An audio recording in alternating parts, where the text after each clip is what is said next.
তো বন্ধুরা, এবার আমরা শুরু করতে চলেছি লেখচিত্রগুলো। তো ওহমের লেখচিত্র করার আগে আমি তোমাদেরকে অঙ্কের কতগুলো লেখচিত্র দেখাই। সব লেখচিত্র তো আর মনে রাখা যাবে না, কিন্তু সূত্র দেখে লেখচিত্র মনে এসে যাবে। দেখো,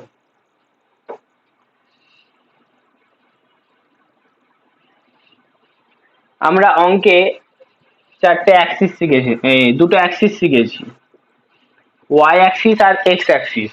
এই লম্বালম্বি যেটা হয় সেটাকে আমরা ওয়াই ধরি, আর এই সোজাসুজি যেটা হয় সেটাকে আমরা এক্স ধরি। এখন এই পাশে সেটাকে আমরা ধরি মাইনাস এক্স, আর নিচে যেটা থাকে সেটাকে আমরা ধরি মাইনাস ওয়াই। এখন কোনো একটা সমীকরণ যদি থাকে y equal to m x plus c আকার, এম এক্স যদি থাকে, y equal to m x যদি থাকে, ধরো ওয়াই ইকুয়াল টু, আচ্ছা এম টেম আগে কি সেটা আগে বলি। ধরো এটা একটা কোনো একটা লেখচিত্র, এটা একটা সরল রেখা টানলাম। এম কোনটা তোমরা মাধ্যমিকের লাস্ট চ্যাপ্টারে পড়বে, সাইন থিটা কাকে বলে, ট্যান থিটা কাকে বলে, এগুলো পড়বে। এই সরল রেখার এখানে একটা সমকোণী ত্রিভুজ আঁকা হলো, ঠিক আছে? এক মিনিট দাও, ওটা বড় করে দেখায় তাহলে বুঝতে পারবে।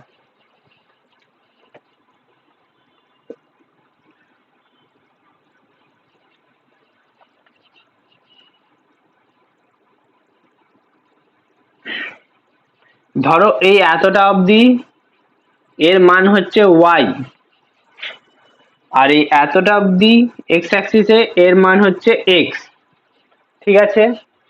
এই দুটো মাঝে কোণ হচ্ছে থিটা। আচ্ছা, এইখান থেকে এখান যদি ওয়াই হয় তাহলে আমরা কি বলতে পারি? এই দুটো বিন্দুর মধ্যেও দূরত্ব ওয়াই, যেহেতু এটা তো সরল রেখা।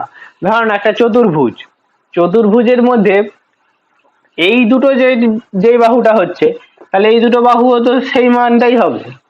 এখান থেকে এখানে যতটা হবে, এখান থেকে অতটাও ততটা হবে, তাহলে এটাকে আমরা ওয়াই লিখতে পারি। এবার অঙ্কে পরে সব থেকে শেষে যে ত্রিকোণমিতি চ্যাপ্টারটা আছে না, সেখানে তোমরা পড়বে। এখন এমনি বোঝো, ট্যান থিটা মানে এই কোণটা হচ্ছে থিটা, ট্যান থিটা মানে হচ্ছে দুটোর অনুপাত। কি কি? লম্বর অনুপাত কার সঙ্গে? ভূমির সাথে। এখানে লম্ব কোনটা? পিথাগোরাসের সূত্র থেকে তোমরা কি জানো? এটা হচ্ছে লম্ব। এটা যদি কোণ ধরি তাহলে এটা কত? 90 ডিগ্রি। এর অপোজিট সাইডে যেটা থাকবে সেটা হচ্ছে লম্ব।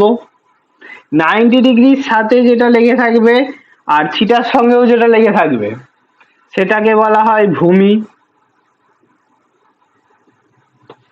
তাহলে লম্ব আর ভূমির অনুপাত হচ্ছে ট্যান থিটা।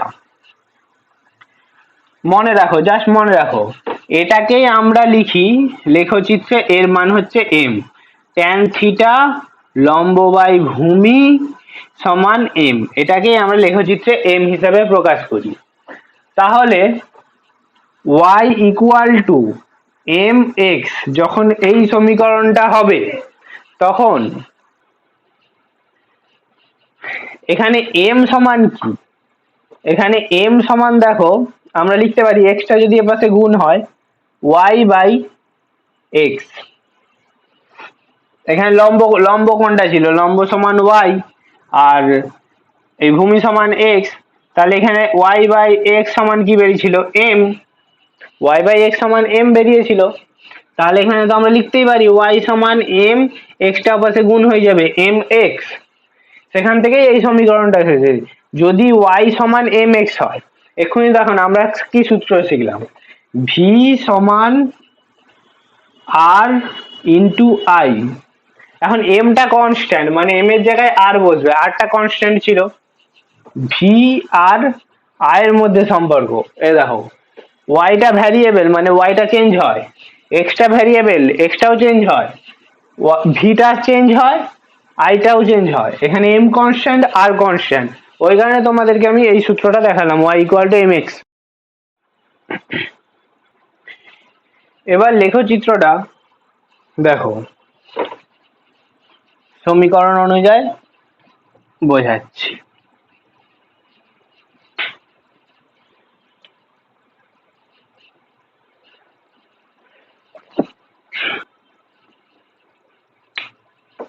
সমীকরণ যখন y equal to m x, তখন এটা y এটা x, এই কোণটার মান বা এখানেই করে দিই, এই কোণটার মান ট্যান থিটা, ট্যান থিটা সমান হচ্ছে এম, কোণটা হচ্ছে থিটা। এবার যদি বলা হয় y equal to m x plus c, মানে কোনো একটা যদি কনস্ট্যান্ট রাশি যোগ করা হয়, তাহলে কি হবে? তাহলে যে লেখচিত্রটা হবে সেটা হচ্ছে এখান থেকে যাবে, এটা y এটা x, এখান থেকে এখান অবধি এর মান হচ্ছে সি, আর এই কোণটা হচ্ছে থিটা, ট্যান থিটা সমান এম।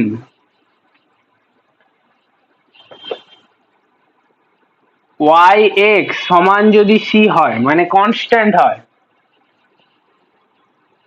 তখন যে লেখচিত্রটা হবে সেটা হচ্ছে এরকম, ধীরে ধীরে সমান্তরাল হয়ে যাবে, কখনো মিশবে না, এই প্রান্তটা কখনো এখানে ঢুকে যাবে না, এটা এখানে চলে যাবে না, দুই প্রান্ত সমান্তরাল ভাবে একই সাথে যাবে। এই দেখো,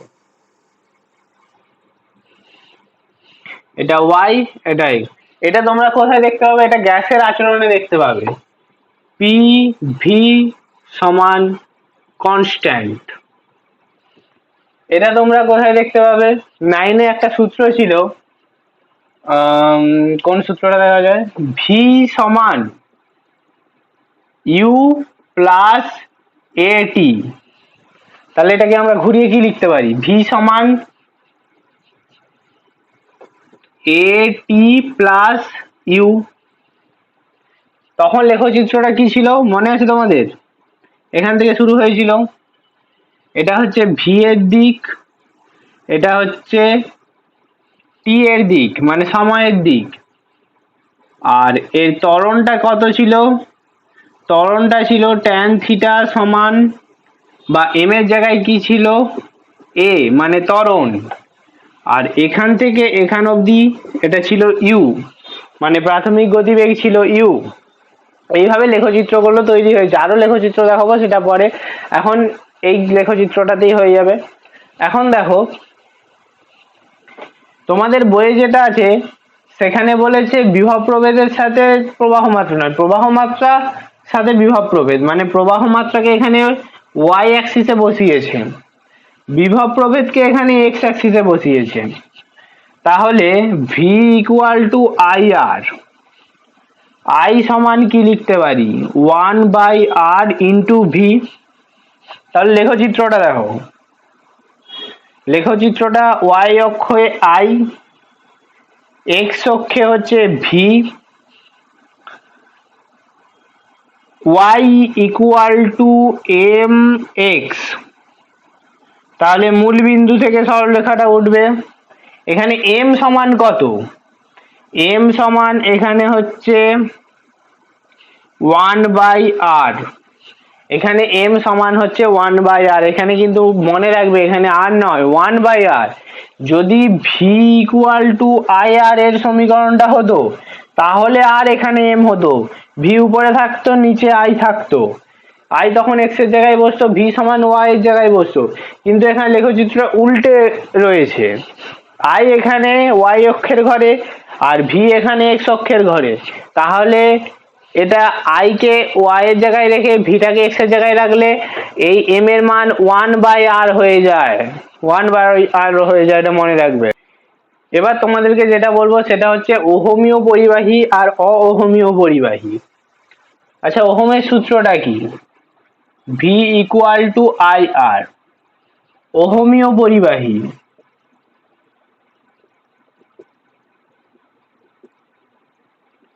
যেসব পরিবাহী ওহমের সূত্র মানে তাদেরকে বলা হয় ওহমীয় পরিবাহী। মানে তড়িৎ প্রবাহ বিভবের সমানুপাতিক হয়, তাদের ওহমীয় পরিবাহী বলা। যেমন এখানে আমরা দিতে পারি যে কোনো ধাতু, সোনা, রূপো, তামা ইত্যাদি অহমীয় পরিবাহী। অহমীয় পরিবাহী অহমীয় পরিবাহী যেসব পরিবাহী ওহমের সূত্র মানে না তাদের অহমীয় পরিবাহী বলা হয়। যেমন ধরো ডায়োড, ট্রানজিস্টার। এবার ডায়োড, ট্রানজিস্টার এগুলো বুঝিয়ে দিই, দাঁড়াও একটু সাধারণভাবে বোঝো। এগুলো হচ্ছে 12 চ্যাপ্টারে আছে।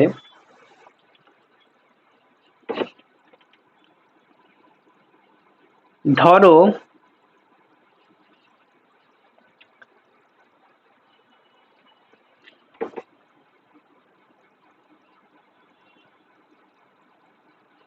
এটা একটা কাগজ, এই কাগজটা শুকনো আছে, যদি আলো না দাও তাহলে এই কাগজটার এপার ওপার ছায়া বাঁধা আর কিছু দেখা যাবে না। মানে এই পার থেকে একটা কাগজের ওই পারে দেখে তুমি বলতে পারবে না যে ওটা কি আছে। ছায়া দেখা যাবে সেটা ঠিক আছে, কিন্তু এই কাগজটাকে ধরো তেলে ডুবিয়ে দিলে, তারপরে কাগজটা চোখের সামনে নিয়ে যদি তুমি দেখো, মোটামুটি একটা অস্বচ্ছ হলেও তুমি বুঝতে পারবে যে এর ভেতরে কিছু মানে কি ধরো হাত আছে কি কি আছে বুঝতে পারবে। আর এটা ধরো কাঁচ, এটা তুমি এবার ওপার পুরোই দেখতে পাবে। এখন তড়িৎ, ধরো এখানে কাঠ আছে, কাঠ, তড়িৎ কি যেতে পারবে? রাবারের গ্লাভস পরে সমস্ত কারেন্টের কাজ করা হয়। জুতো পরতে বলে, কারণ জুতো তড়িৎ প্রবাহিত করতে পারবে না, তাই জুতো পরে কারেন্টের কাজ করতে বলে। কাঠ, রাবার, প্লাস্টিক, পলিথিন এগুলো তড়িতের কুপরিবাহী। তামা, সোনা, রূপা, দস্তা, যে কোনো ধাতু হতে পারে, এগুলো হচ্ছে তড়িতের সুপরিবাহী। এগুলো যে খুব জলদি তড়িৎ প্রবাহিত হয়ে যায়। সুপরিবাহী কুপরিবাহীর মাঝে যে থাকে তাকে বলা হয় অর্ধপরিবাহী।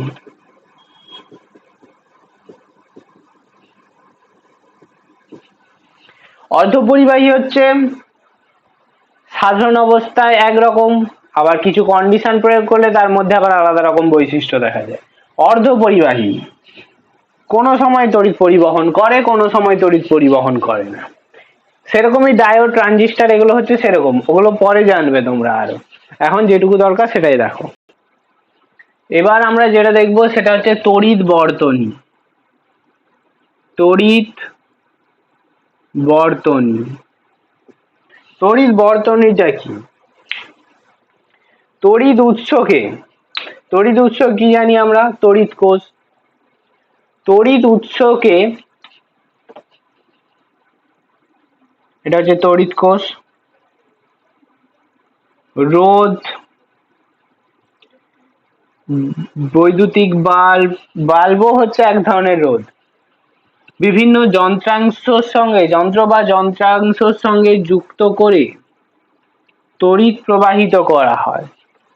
ধরো এখানে ভি আছে, আই আছে, আর আছে।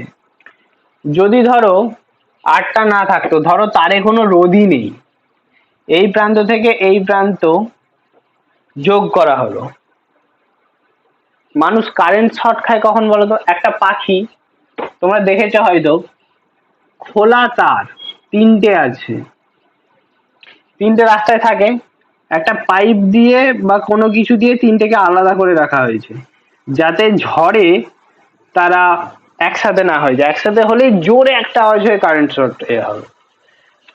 আচ্ছা, পাখিরা যখন তারে বসে, তার দিয়ে তো উচ্চ ভোল্টেজে বিদ্যুৎ যায়, তাহলে পাখিটা যখন বসে সে কারেন্ট শর্ট খায় না কেন? তোমার তো মাথায় কোশ্চেন আসতেই পারে, কারেন্ট শর্ট খায় না কেন? ধরো, ধরতে বলছি, পজিটিভ আর এটা ধরো নেগেটিভ। তুমি এবার এলে এখানে তার ধরে ঝুলছো, তার ধরে ঝুলতে ঝুলতে তোমার পাটা হঠাৎ নেগেটিভে লেগে গেল, তাহলে কি কন্ডিশন হলো? তোমার বডি হচ্ছে গুড কন্ডাক্টর, মানে তড়িতের সুপরিবাহী, খুবই ভালো সুপরিবাহী, ট্রাই করে দেখতেও পারো। এই প্রান্তে পজিটিভের সাথে অন্য প্রান্তে, ধরো এই প্রান্তে একটা হাত, অন্য প্রান্তে নেগেটিভের সাথে তোমার হাত লেগে গেছে, তখনই কারেন্ট শর্ট খাবে। কারেন্টের মিস্ত্রিরা কি করবে, তোমরা হয়তো দেখে থাকবে লাইভ তারে কিছু, মানে এমনি হ্যান্ড গ্লাভস না পরে ওরা লাইভ তারে ডাইরেক্ট কারেন্টের তার জুড়ে দিচ্ছে, অথচ ওদের কিছু হচ্ছে না, কারণ ওরা লাইভ ফেজ একসাথে ধরে না, ওরা হচ্ছে নেগেটিভ পজিটিভ প্রান্ত আলাদা আলাদা ভাবে ধরে।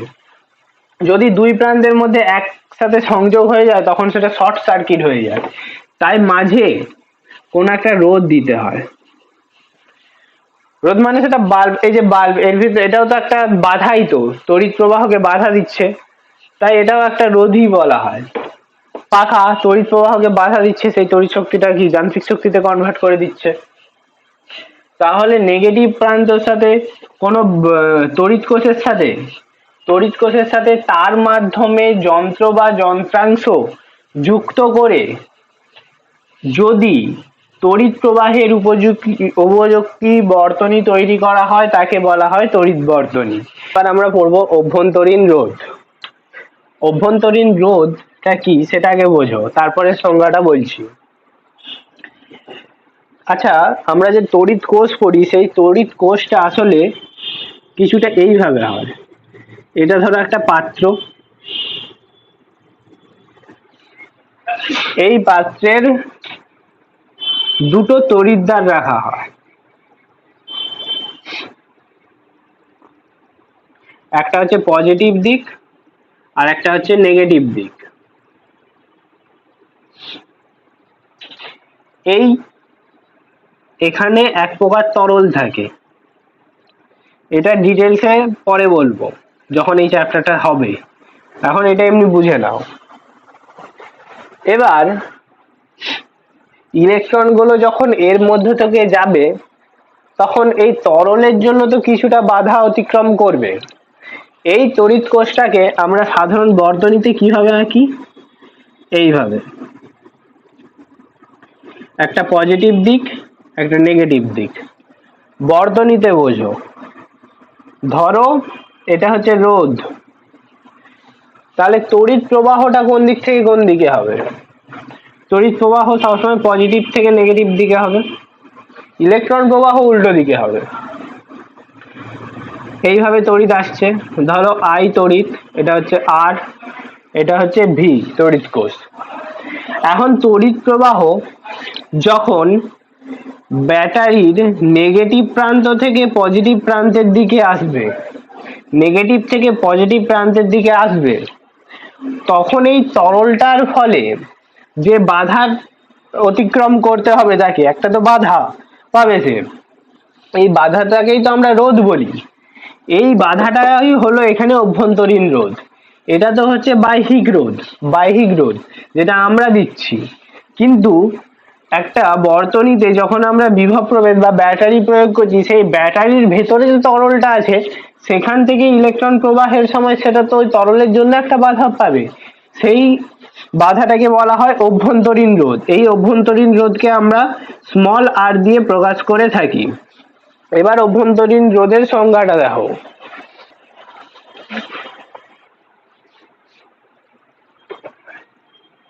সংজ্ঞাটা দেখে নাও।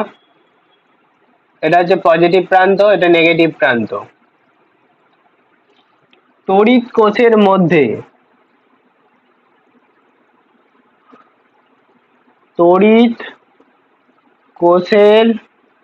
মধ্যে কোনো বদ্ধ বর্তনীতে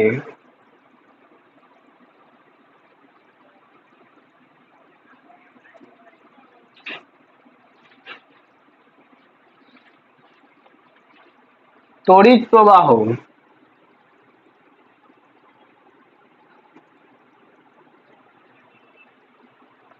ঋণাত্মক তড়িৎদ্বার থেকে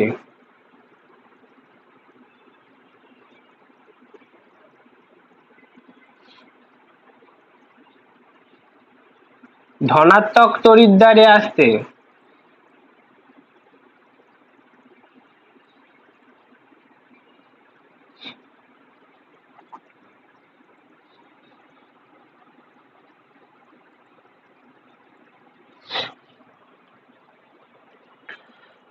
কোষ মধ্যস্থ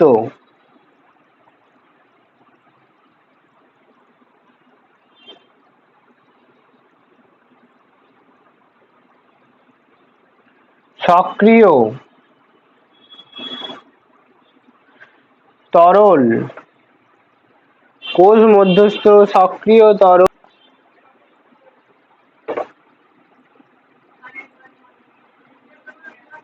কোষের মধ্যে তড়িৎ প্রবাহে যে বাধার সৃষ্টি করে তাকে অভ্যন্তরীণ রোধ বলা হয়।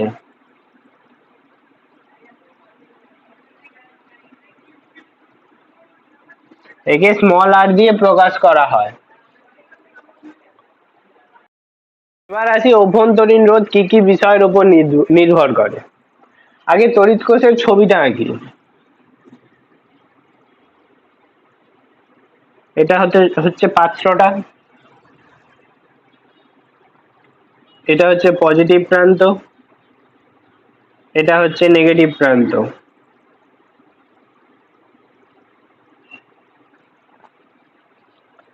এখন তড়িৎ কোষের অভ্যন্তরীণ রোধ, এর অভ্যন্তরীণ রোধ ধরো আর, কি কি বিষয়ের উপর নির্ভর করে। ফার্স্ট হচ্ছে দুটি তড়িৎদ্বারের মধ্যে দূরত্ব, দুটি তড়িৎদ্বারের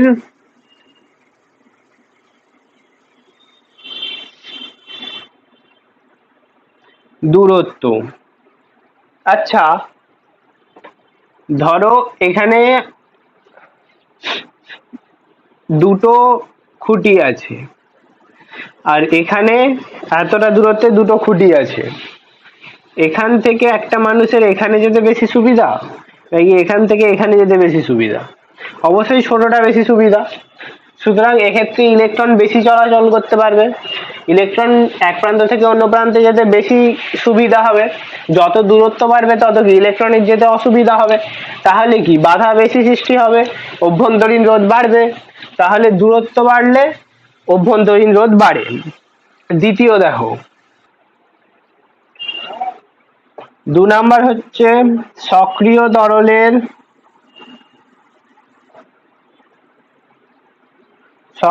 তরলের প্রকৃতি।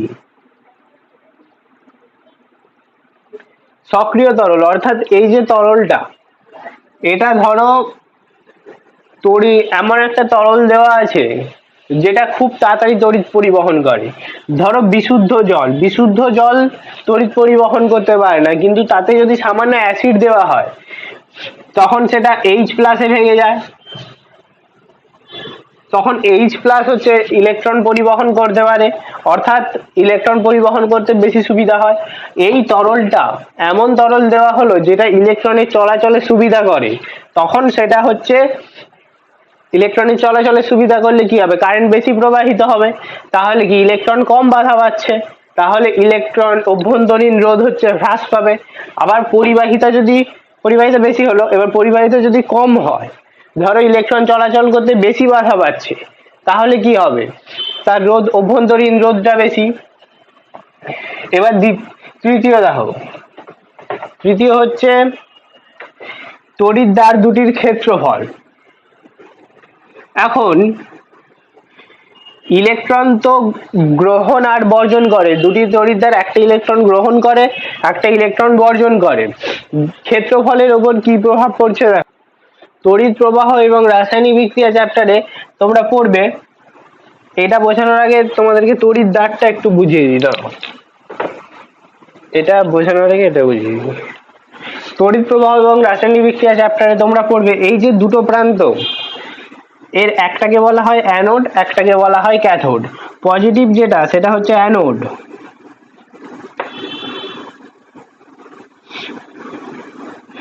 আর নেগেটিভ যেটা সেটা হচ্ছে ক্যাথোড। নেগেটিভটা ক্যাথোড হলো, ক্যাটায়ন কি জানি আমরা, ক্যাটায়ন হচ্ছে পজিটিভ চার্জ তাকে, আর অ্যানায়ন, অ্যানায়ন কি বলি, নেগেটিভ চার্জ। কিন্তু এক্ষেত্রে পজিটিভের জন্য অ্যানোড ব্যবহার করা হলো আর নেগেটিভের জন্য ক্যাথোড ব্যবহার করা হলো কেন? কারণ তড়িৎ দ্বারটা পজিটিভ, কিন্তু সে আকর্ষণ করবে কোন আয়নকে? পজিটিভ আকর্ষণ করে কাকে? নেগেটিভকে। তাহলে অ্যানোড সবসময় নেগেটিভ আয়নগুলোকে আকর্ষণ করবে, অর্থাৎ অ্যানায়নগুলোকে আকর্ষণ করবে। পজিটিভ তড়িৎদ্বার আকর্ষণ করবে অ্যানায়নকে, তাহলে সেক্ষেত্রে এর নাম হচ্ছে অ্যানোড। নেগেটিভ তড়িৎদ্বার, নেগেটিভ তড়িৎদ্বার আকর্ষণ করবে কে? নেগেটিভ কাকে আকর্ষণ করে? পজিটিভকে। আর নেগেটিভকে কি করে? বিকর্ষণ করে। সমজাতীয় রাশি পরস্পরকে বিকর্ষণ এবং বিষম জাতীয় রাশি পরস্পরকে আকর্ষণ করে। নেগেটিভ, নেগেটিভ আকর্ষণ করবে কি? ক্যাটায়নকে, ক্যাটায়নকে আকর্ষণ করবে। ক্যাটায়ন কি? পজিটিভ চার্জ বস্তু, ক্যাটায়নকে আকর্ষণ করে, অর্থাৎ সেক্ষেত্রে নাম হয়েছে ক্যাথোড। এখন তড়িৎ বিশ্লেষণে অ্যানোড, অ্যানোড হচ্ছে ইলেকট্রন ছেড়ে দেয় এবং সেই ইলেকট্রন, ইলেকট্রন বলতে সেই একটা আয়ন ছাড়ে। ক্যাটায়ন, অ্যানোডে, অ্যানোড হচ্ছে একটা ইলেকট্রন ছাড়ে এবং সেই ইলেকট্রন এই ক্যাথোড গ্রহণ করে। অর্থাৎ এখানে ইলেকট্রনের প্রবাহ অ্যানোড থেকে ক্যাথোডের দিকে হচ্ছে। তাহলে তড়িৎ প্রবাহ কোন দিক থেকে কোন দিকে হবে? তোমাদেরকে এখানে যেটা বলেছিলাম সেই তড়িৎ বর্ধনীতে, ধরো এখানে একটা রোধ আছে, তড়িৎ প্রবাহটা কি হচ্ছিল? পজিটিভ থেকে নেগেটিভের দিকে, পজিটিভ থেকে নেগেটিভের দিকে আসছিল। তাহলে তড়িৎ কোষের ভেতরে কোন দিক থেকে কোন দিকে আসবে? নেগেটিভ থেকে পজিটিভের দিকে। এবার দিয়ে আসছে তো তড়িৎ কোষের ভেতরে নেগেটিভ থেকে পজিটিভের দিকে আসছে, এটা তো তড়িৎ কোষ, ওটা আমরা চিহ্ন দিয়ে লিখি, আর এটা হচ্ছে আসল তড়িৎ কোষ। তাহলে ইলেকট্রন প্রবাহটা পজিটিভ থেকে নেগেটিভের দিকে যাচ্ছে, আর তোমার তড়িৎ প্রবাহটা আসবে নেগেটিভ প্রান্ত থেকে পজিটিভ প্রান্তের দিকে, আর এই পজিটিভটা আবার রোধের সঙ্গে যুক্ত হবে আর নেগেটিভে আসবে। এইভাবে তড়িৎ প্রবাহ হচ্ছে।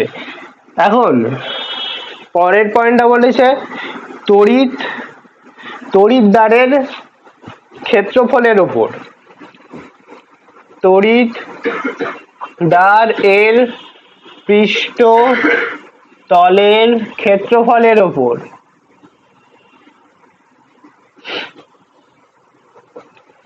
তড়িৎদ্বারের পৃষ্ঠতলের ক্ষেত্রফলের ওপর। এখন ধরো এরকম একটা সরু তার আছে, সেই সরু তারটা কি বেশি ইলেকট্রন বর্জন করতে পারবে? না, এত বড় একটা পাত আছে, সে তার পৃষ্ঠতল থেকে বেশি পরিমাণ ইলেকট্রন বর্জন করতে পারবে। এই সরুটা নিশ্চয়ই কম পারবে, অর্থাৎ পৃষ্ঠতলের ক্ষেত্রফল যত বেশি হবে, ধরো এটা একটা তড়িৎদ্বার, এটা যত না ইলেকট্রন বর্জন করতে পারবে, ধরো এই বইটার মতো যদি কোনো পাত হয়, এই বইটার মতো যদি কোনো পাত হয়, তখন কি করবে? সে বেশি ইলেকট্রন বর্জন করতে পারবে। সুতরাং পৃষ্ঠতলের ক্ষেত্রফল যদি বেশি হয় তাহলে কি হবে? সে তত ইলেকট্রন বর্জন করতে পারবে, অর্থাৎ ইলেকট্রনের ফ্লোটা বেশি হবে।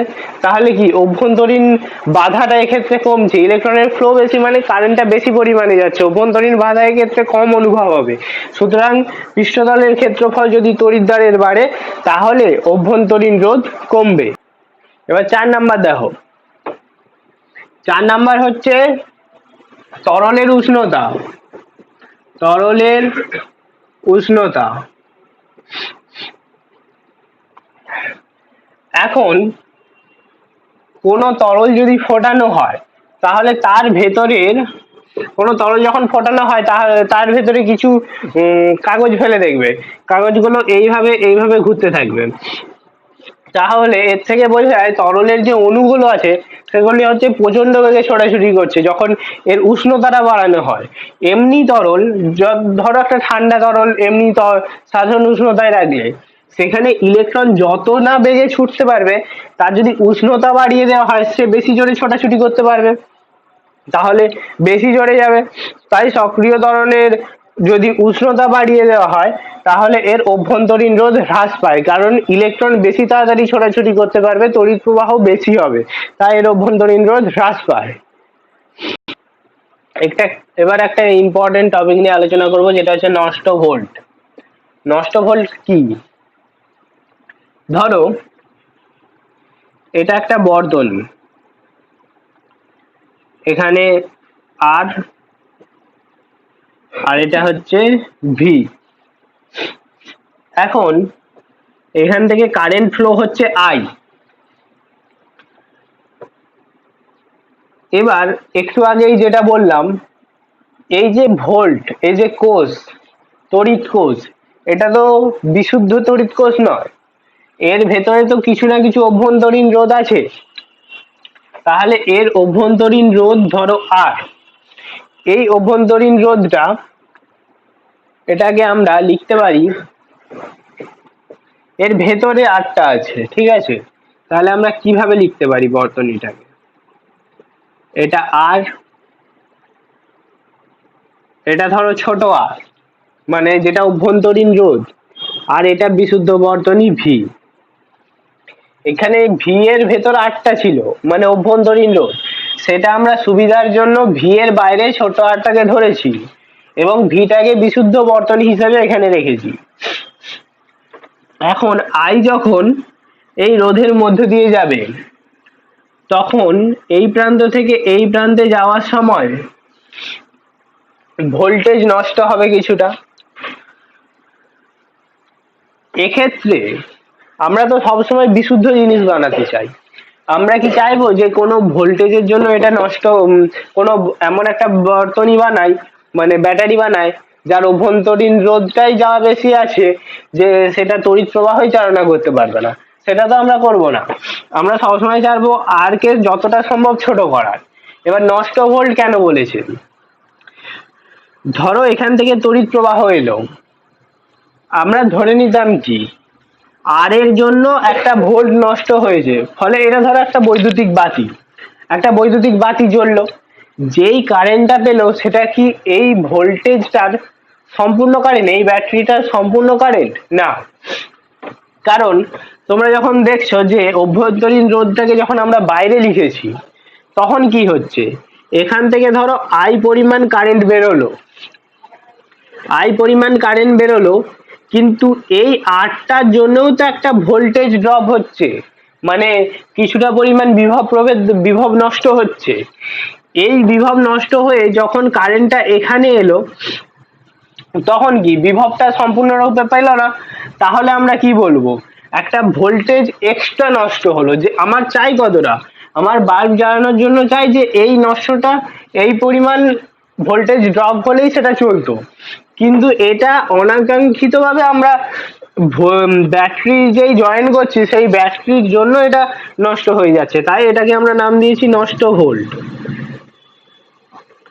মানে এটা আমরা চাই না, কিন্তু ব্যাটারির জন্য এখানে বিভব প্রভেদটা কিছুটা হলেও কমছে, এখানে কমছে, আবার এখানে একটা ভোল্টেজ ড্রপ হচ্ছে, সেই কারণে একে বলা হয় নষ্ট ভোল্ট। এবার নষ্ট ভোল্টের সংজ্ঞাটা দাও।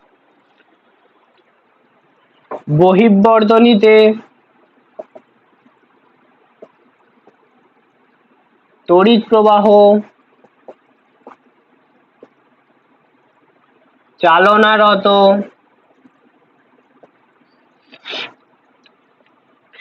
কোন তড়িৎ কোষের তড়িৎচালক বল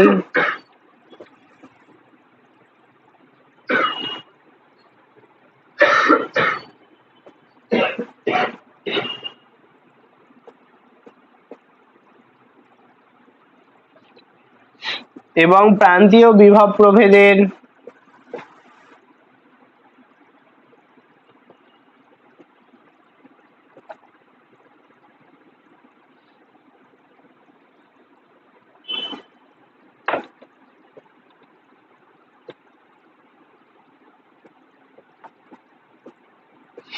অন্তর্ফল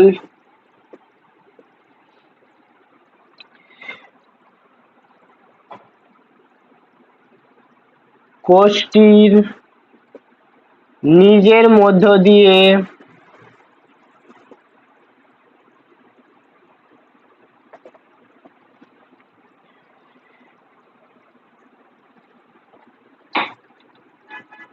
তড়িৎ প্রবাহ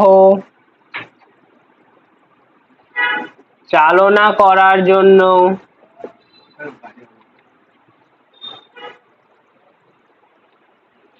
প্রয়োজনীয়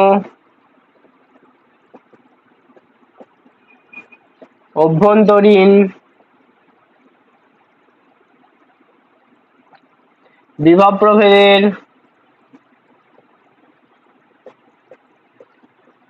সমান।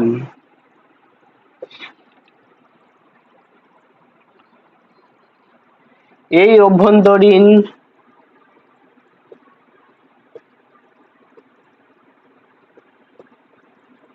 বিভব প্রভেদকে নষ্ট ভোল্ট বলে।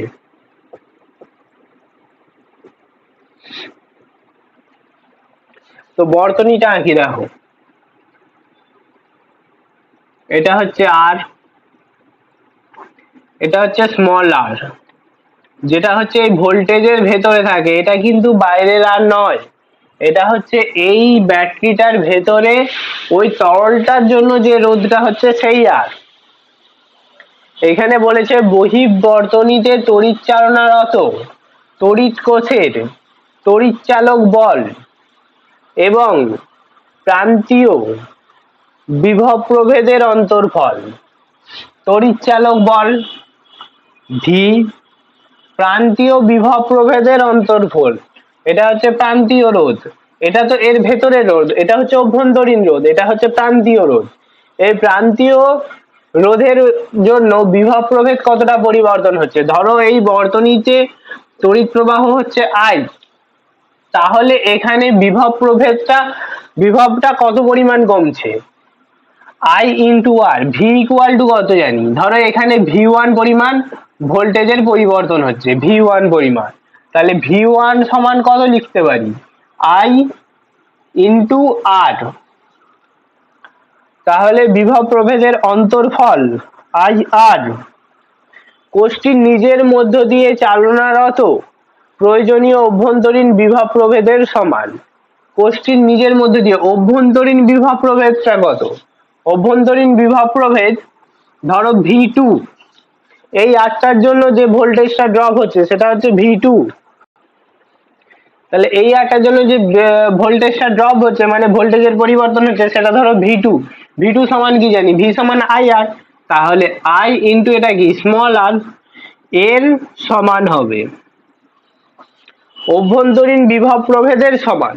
যখনই বিভব প্রভেদ বলবে, ধরো পুরোটা তো তোমার তড়িৎ কোষের উৎসটা দেওয়া হয়েছে ভি পরিমাণ, ভি ভোল্ট দেওয়া হয়েছে, কিন্তু এক একটা রোধের আন্ডারে এক একটা রোধের জন্য কতটা ভোল্টেজ পরিবর্তন হচ্ছে তখন এক একটা রোধের জন্য বের করতে হবে তোমাকে। এটা যেমন V1 ধরেছি, তাহলে V1 সমান কি আই ইন্টু আর, আই তো বর্তনীতে সমান প্রবাহিত হবে। ধরো যখন তোমাদেরকে অঙ্ক করাবো, প্রবলেম করাবো, তখন তোমরা বুঝতে পারবে। ছাড়ো, এখন এমনি বলছি। ধরো এই একটা বর্তনী, এখানে আই প্রবাহিত হচ্ছে, এখানেও যা আই প্রবাহিত হবে, এখানেও তাই আই প্রবাহিত হবে। ধরো এখানে একটা রোধ আছে, এখানেও তাই আই প্রবাহিত হবে। একটা বর্তনীতে আই সব সময় সমান থাকবে যদি সেটা একই মানে একটা তারের মাধ্যমে হয়। যদি এটা দুটো তার হয়ে যেত, ভাবো এটা ধরো ভোল্ট, এ দেখো এখান থেকে একটা তার বেরিয়ে গেল, এখান থেকে একটা তার বেরিয়ে গেল, এখানে একটা রোধ আছে, এখানে একটা রোধ আছে, যে নেগেটিভে মিশলো। এখন আইকে আমরা সবসময় জলের মতো ধরতে পারি। ধরো একটা পাইপে জল যাচ্ছে, আই পরিমাণ জল যাচ্ছে, তাহলে এই জলটা যখন এই দুটো পাইপের দুটো পাইপের মধ্যে আসবে, তখন কি করবে? দুটো পাইপে সমানভাবে যায় কি না, কোনো পাইপটা ছোট বড় হতেই পারে। ধরো এই পাইপে গেল I1 পরিমাণ জল, এই পাইপে গেল I2 পরিমাণ জল, ঠিক আছে?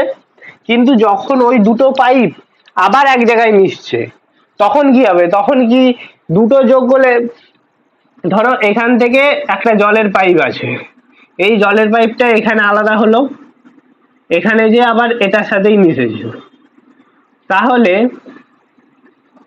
এখান থেকে একটা পরিমাণ জল গেল, এখানে যে দুভাগে ভাগ হয়ে গেল, যে কোনো সমান নাও তো হতে পারে, আলাদা আলাদা দুভাগেই হতে পারে, কিন্তু যখন আবার এই জায়গায় এলো, তখন কিন্তু আগে যেই পরিমাণ জল ছিল সেই পরিমাণই কিন্তু জল যাচ্ছে, জল কিন্তু কমলোও না বাড়লোও না যদি লিকেজ না থাকে।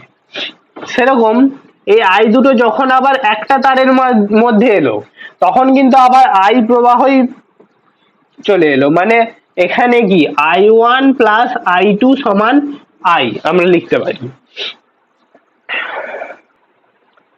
এবার দেখো আমরা কি শিখলাম, অভ্যন্তরীণ রোধ, নষ্ট ভোল্টেজ, এটা কি সূত্রটা কি, ভি মাইনাস IR সমান I ইন্টু স্মল আর, যেখানে আর হচ্ছে বাহ্যিক রোধ আর স্মল আর, এখানে যখন আরটা লিখবে এই ভোল্টেজের পাশে, তখন লোক ভাববে যে এটা বাইরের রোধ, তখন কিন্তু পাশে লিখে দিবে, এখানে সবই লিখে দেবে তোমরা, যে আর সমান বাহ্যিক রোধ, আর সমান স্মল আর সমান অভ্যন্তরীণ রোধ, আর ভি সমান ভোল্টেজ, ভি সমান হচ্ছে ভোল্টেজ, মানে তোমার হচ্ছে তড়িৎ উৎস, তড়িৎ কোষ। এখন এই ভি কে আমরা ইও লিখতে পারি, সে যাই হোক, E minus I R equal to I small R, আমরা ভোল্ট এতদিন পড়েছি ভোল্ট বলেই লিখে দিই। দেখো এখন এখান থেকে আমরা কি লিখতে পারি, এই আর আই আরটাকে যদি ওপাশে পাঠানো হয়, ভি সমান, তাহলে ওটা পজিটিভ হয়ে যাবে, I R plus I small R. এখন এই দুটো থেকে কমন কি আসছে, দুটো থেকে কমন আসছে হচ্ছে I, R plus small R, R plus small R.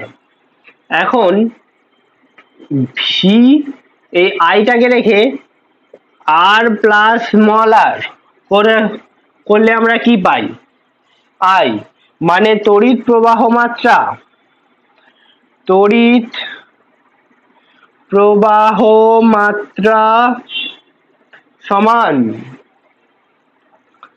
V by R plus আর, মানে বাহ্যিক রোধ প্লাস অভ্যন্তরীণ রোধ। আই সমান তড়িৎ চালক বল বাই বাহ্যিক রোধ প্লাস অভ্যন্তরীণ রোধ।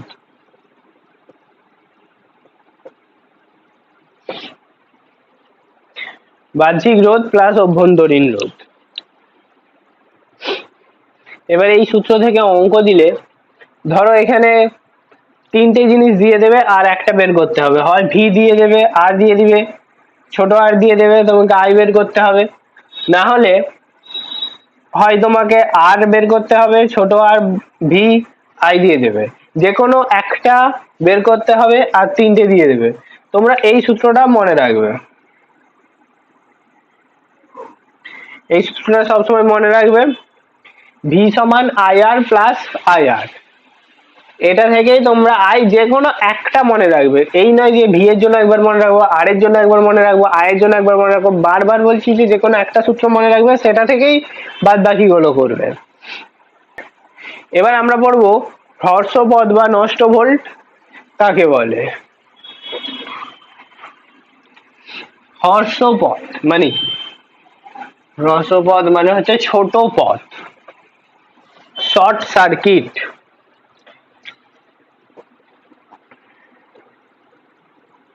এখানে ধরো একটা ভোল্টেজ আছে, এখানে হচ্ছে একটা রোধ আছে,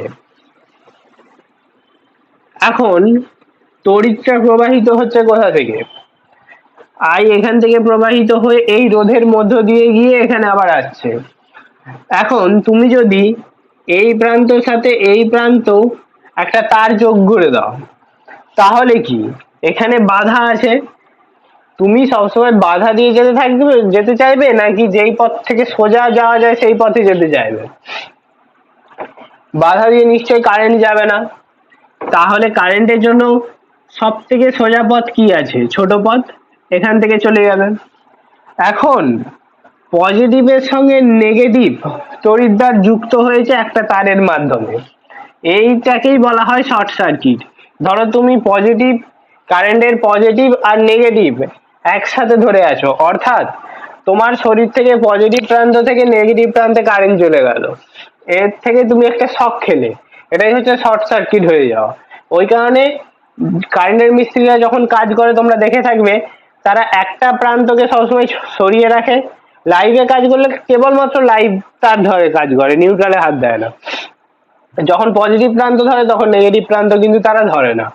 সেই রকমই পজিটিভ নেগেটিভ একসাথে ধরলেই শর্ট সার্কিট হয়, অর্থাৎ কারেন্ট শক খাও। খালি পজিটিভ ধরে কাজ করলে কিচ্ছু হবে না, খালি নেগেটিভ ধরে কাজ করলে কিচ্ছু হবে না।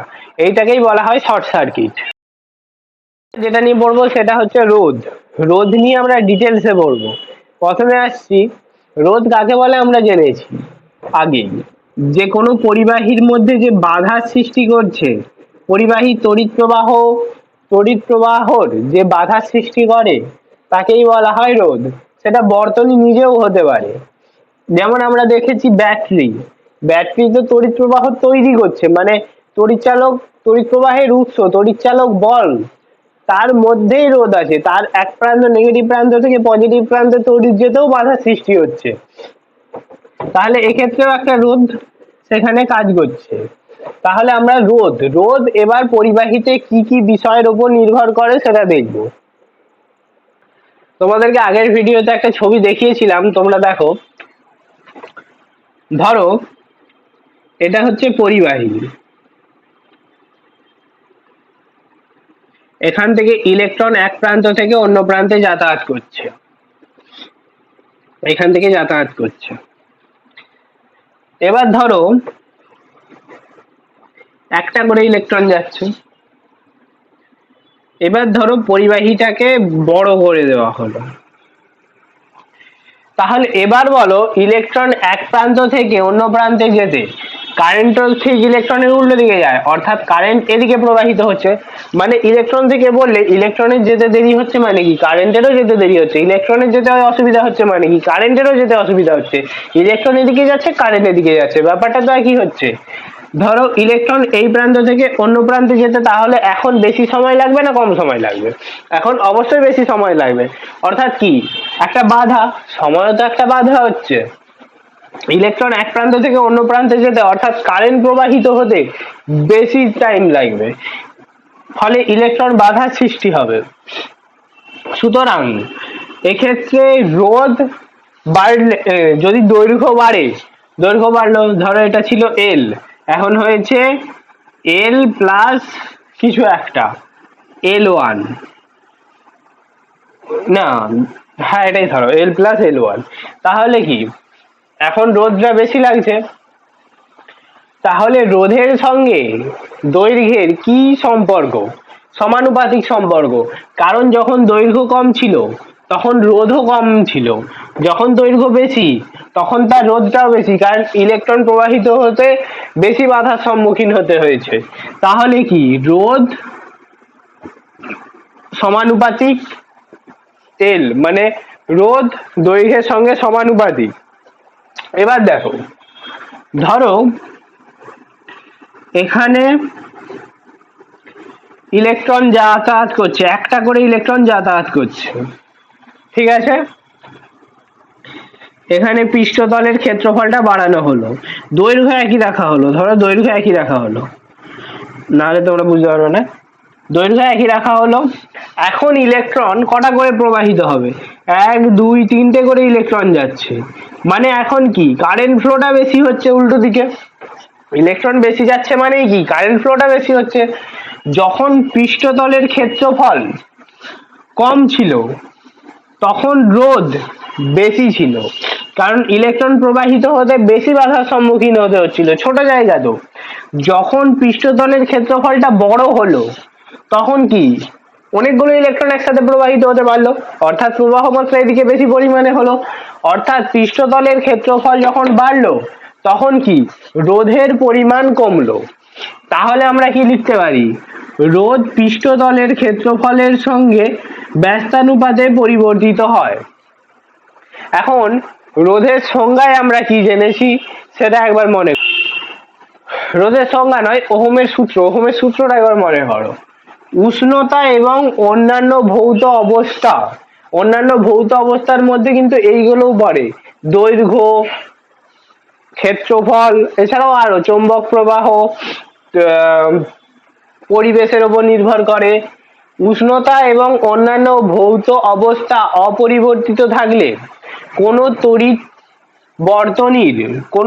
বর্তনীর, একটা তড়িৎ বর্তনী আঁকি,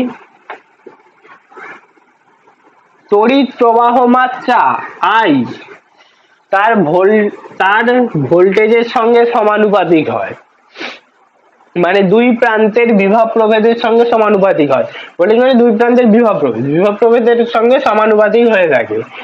উষ্ণতা এবং অন্যান্য ভৌত অবস্থা, এখন উষ্ণতাই বা কেন বললো, দেখো এবার উষ্ণতা তোমাদেরকে তখনও সেটা বলেছিলাম, আর বলেছিলাম যে পরে এটা ভালো করে বলবো। উষ্ণতা, ধরো এটা একটা বর্তনী আর এই একটা বর্তনী, দুটোর দৈর্ঘ্য প্রস্থ একই, এখানে উষ্ণতা প্রয়োগ করা হলো। এখন এর মধ্যে যে অণুগুলো আছে এখান থেকে যখন ইলেকট্রন প্রবাহিত হচ্ছে তখন সহজেই প্রবাহিত হচ্ছে।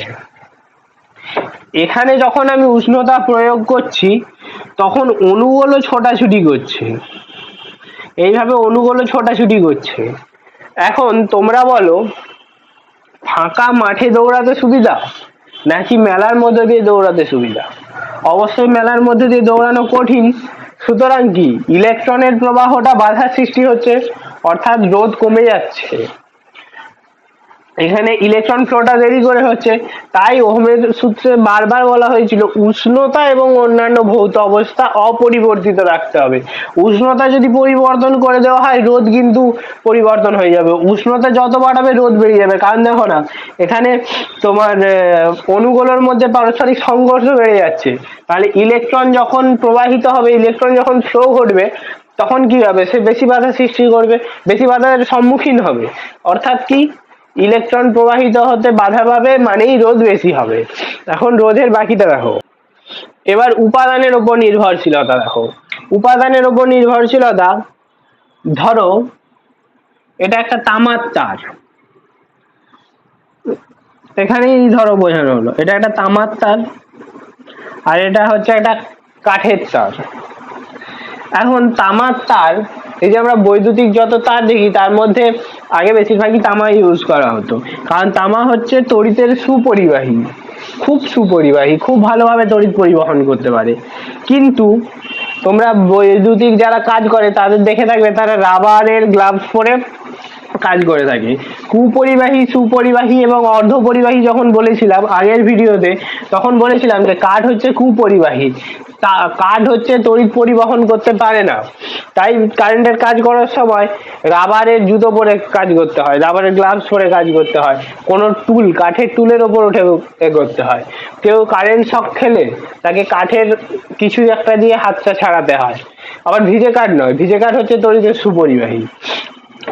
সেই রকম কাঠ যদি দেওয়া হয় তাহলে কাঠের ক্ষেত্রে কি ইলেকট্রন পরিবহন করতেই পারবে না, এক্ষেত্রে রোধটা প্রচুর বেশি হবে। তাই উপাদানের ওপরও আমাদের রোধ নির্ভর করে থাকে। এবার পরে এবার এখান থেকে আমরা কি দেখলাম, রোধ দৈর্ঘ্যের সাথে সমানুপাতিক, রোধ পৃষ্ঠতলের ক্ষেত্রফলের সাথে ব্যস্তানুপাতিক। এখন দুটো সমানুপাতিককে এক জায়গায় করা হলো, তাহলে রোধ ভ্যারিজাস এল বাই এ, এটা মানে কি এল এর সাথে সমানুপাতিক আর এর সাথে ব্যস্তানুপাতিক। এখন আমরা যেটা দেখব সেটা হচ্ছে আর ইকুয়াল টু, তোমাদেরকে শিখিয়েছিলাম যে কোনো কিছু প্রপোর্শনাল মানে সমানুপাতিক বা ব্যস্তানুপাতিক উঠলে, আনুপাতিক উঠলে তার বদলে একটা কনস্ট্যান্ট গুণ হয়। ধরো এ সমানুপাতিক বি, এ বাড়লে বি, এ যদি বাড়ে, এ যদি বাড়ে তাহলে বিও বাড়বে, এ যদি কমে তাহলে বিও কমবে। কিন্তু এ বি এর সমান কখন হবে? বি এর সাথে কিছু একটা গুণ করলে, গুণ করলে মানে কি 1 বাই কিছু একটা ভাগ করতেও পারি। ধরো তুমি বললে 1/a গুণ করো, মানে কি এ ভাগ করো, সেটা বলছি না, কিছু একটা গুণ করতে হবে, যেটাকে আমরা ধরতে পারি এ সমান কে ইন্টু বি। এই কেটা কি? সমানুপাতিক ধ্রুবক, যেটা অনুপাত উঠেছে সেটা ব্যবহার করা হয়েছে। সুতরাং এখানে রোধের ক্ষেত্রে এটা হচ্ছে R equal to rho L by A. এই রোটাকে বলা হয় রোধাঙ্ক, এটা হচ্ছে উপাদানের উপর নির্ভর করে, এটা হচ্ছে রোধাঙ্ক। এবার পরেরটা দেখো, এবার আমরা যদি এই রোধাঙ্কের সংজ্ঞাটা দেখি, তোমাদেরকে এক জায়গায় আমি বলেছিলাম যখন কোনো কিছুর সংজ্ঞা বের করতে হবে সেটাকে বাদে বাকি সবকে এক করে দাও। এল সমান ধরে নাও 1 মিটার, সেমি, সিজিএস এ হলে সেমি, মিটার হলে এসআই তে, যাই হোক, এ সমান ধরে নাও 1 সেমি square, metre square, CGS, SI ওগুলো বাদ দাও, তাহলে কি দেখতে পাবো? আর সমান এল হয়ে যাবে, এই আর সমান রো হয়ে যাবে। অর্থাৎ দৈর্ঘ্য একক হতে হবে, একক ক্ষেত্রফল হতে হবে, আর তারপর রোধ রোধাঙ্কের সাথে সমান হবে। এখানে সংজ্ঞাটা লিখছি রোধাঙ্কের: একক দৈর্ঘ্য এবং একক ক্ষেত্রফল বিশিষ্ট কোনো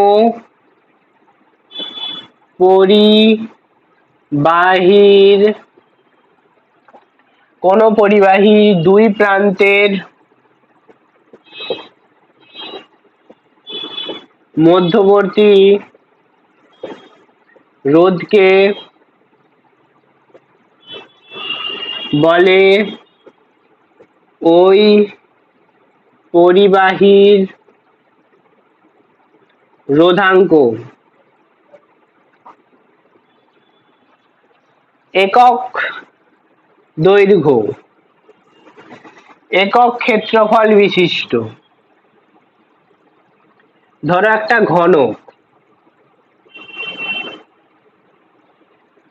একক দৈর্ঘ্য, দৈর্ঘ্য 1 সেমি, 1 মিটার, যাই হোক, ক্ষেত্রফল কি 1 গুণ করলে 1, তাহলে 1 মিটার স্কোয়ার বা 1 সেমি।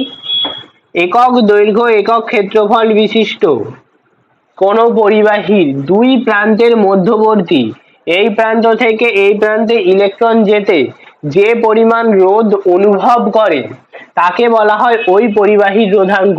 রোধাঙ্ক হচ্ছে পরিবাহীর ক্ষেত্রে কিন্তু স্থির, আর এখানে লিখে দিবে নির্দিষ্ট উষ্ণতায়, নির্দিষ্ট উষ্ণতায়, লেখাটা ভুল হয়েছে, আগে লিখে দেবে নির্দিষ্ট উষ্ণতায়।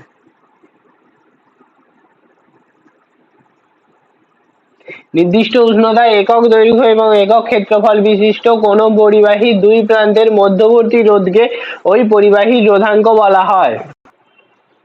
এবার আমরা দেখব পরিবাহিতা কাকে বলা হয়।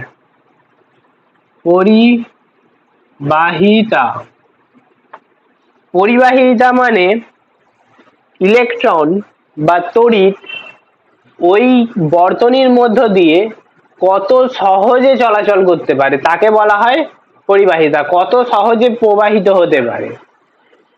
পরিবাহিতা হচ্ছে রোধ এর অনন্যককে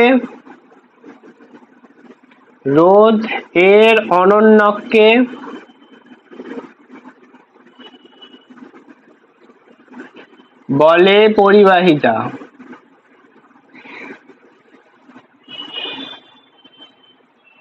রোধের অনন্যককে বলা হয় পরিবাহিতা। কোন তড়িৎ বর্তনীর মধ্যে দিয়ে কোন তড়িৎ বর্তনীর মধ্য দিয়ে তড়িৎ প্রবাহ, তড়িৎ যত সহজে প্রবাহিত হতে পারে তাকে ওই বর্তনীর তড়িৎ পরিবাহিতা বলা হয়।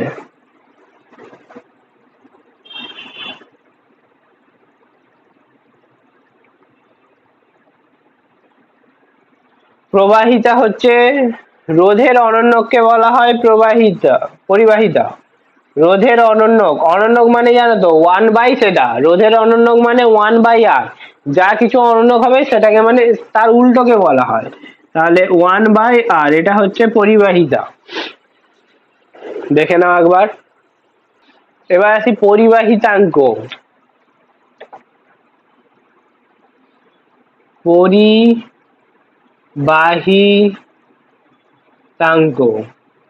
পরিবাহিতাঙ্ক পরিবাহিতা কি ছিল?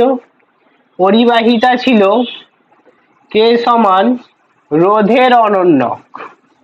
তাহলে তাঙ্ক ওয়াইক রোধাঙ্ক। পরিবাহিতাঙ্ক কার অনন্যক হবে? পরিবাহিতাঙ্ক হচ্ছে রোধাঙ্কের অনন্যক। এই চিহ্নটাকে বলা হয় সিগমা। সিগমা বল, সিগমা সমান 1/ρ। এই চিহ্নটার নাম লিখে দিচ্ছি, এটা হচ্ছে, এটাকে বলা হয় রো। এই চিহ্নটার নাম হচ্ছে, এটাকে বলা হয় সিগমা। এই সিগমা মানে হচ্ছে পরিবাহিতাঙ্ক।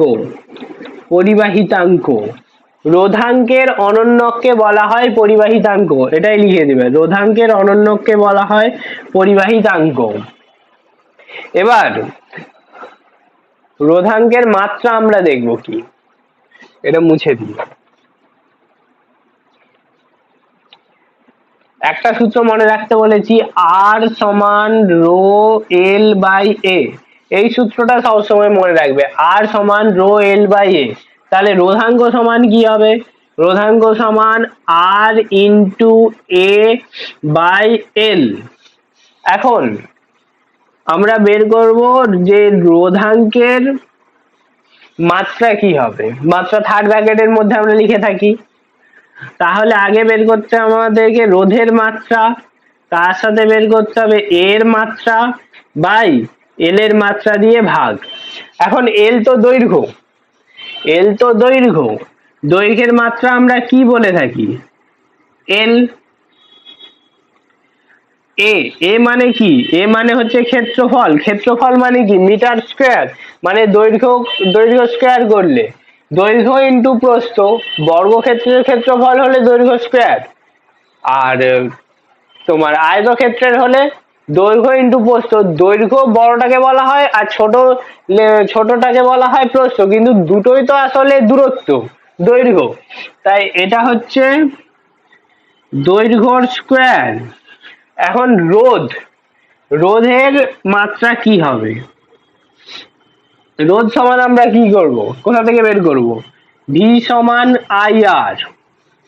তাহলে আর সমান কি? আর সমান ভি বাই আই। এখন ভি সমান কি? ভি সমান হচ্ছে W by Q by I. ঠিক আছে, তাহলে W by Q I. Q সমান আমরা কি লিখতে পারি? কিউ সমান, আচ্ছা কিউ এখানে থাক, কিউ সমান আমরা কি লিখতে পারি? আই টি। আর ডাব্লু সমান আমরা কি লিখতে পারি? আগে দেখো, কিউ সমান আমরা কি লিখতে পারি? I t. তাহলে আই আগে থেকে একটা ছিল, তাহলে আই স্কোয়ার ইন্টু টি। আর ডাব্লু আর এফ তোমাকে মনে রাখতে বলেছিলাম, এফ এর কি হয়? M L T to the power -2। এফ মানে বল, mL T⁻², এটা যেন মুখস্থ থাকে। এটা মুখস্থ না থাকলে কিছু হবে না, অনেক বের করতে হবে, তখন বার করতে পারবে না যে নয়, তখন এটা বের করতেই তোমার হয়তো পরীক্ষা শেষ হয়ে যাবে। mL T⁻², এই mL T⁻², এটা হচ্ছে বল। তাহলে ডাব্লু সমান আমরা কি জানি, ডাব্লু সমান এফ ইন্টু এস, বল ইন্টু সরণ। তাহলে সরণ একটা গুণ হচ্ছে, তাহলে ডাব্লু এর মাত্রা কি হবে, একটা স্কোয়ার হয়ে যাবে এল এর সাথে, একটা এল এক্সট্রা গুণ হচ্ছে তো, তাহলে mL²T⁻², এটা হচ্ছে ওয়ার্ক মানে হচ্ছে কার্যের। এবার দেখো এম যেমন আছে থাকলো, L² যেমন আছে থাকলো, টি উপরে -2, উপরে -2 মানে কি, নিচে স্কোয়ার আছে, আমরা কি লিখতে পারি 1/T², এটাকে কি লিখতে পারি আমরা T⁻², তো ওইটাই আছে তো ওখানে T⁻², আর নিচে টি মানে কি লিখতে পারি T⁻³ আর এখানে কি আছে I²। তাহলে রোধের কি হচ্ছে, রোধের হচ্ছে mL²T⁻³ তোমরা কিন্তু মাত্রা মনে রাখবে না, মাত্রা মুখস্থ করতে গেলে 11-12 প্রচুর মাত্রা, 11-12 কেন প্রত্যেকটা চ্যাপ্টারে প্রত্যেকটা সূত্র দিয়ে মাত্রা আছে। তোমাকে যদি বলে এল এল না বের করো তো তোমাকে যদি এখন বলতো রোধেরই মাত্রা বের করো, তখন তুমি এইভাবে করতে।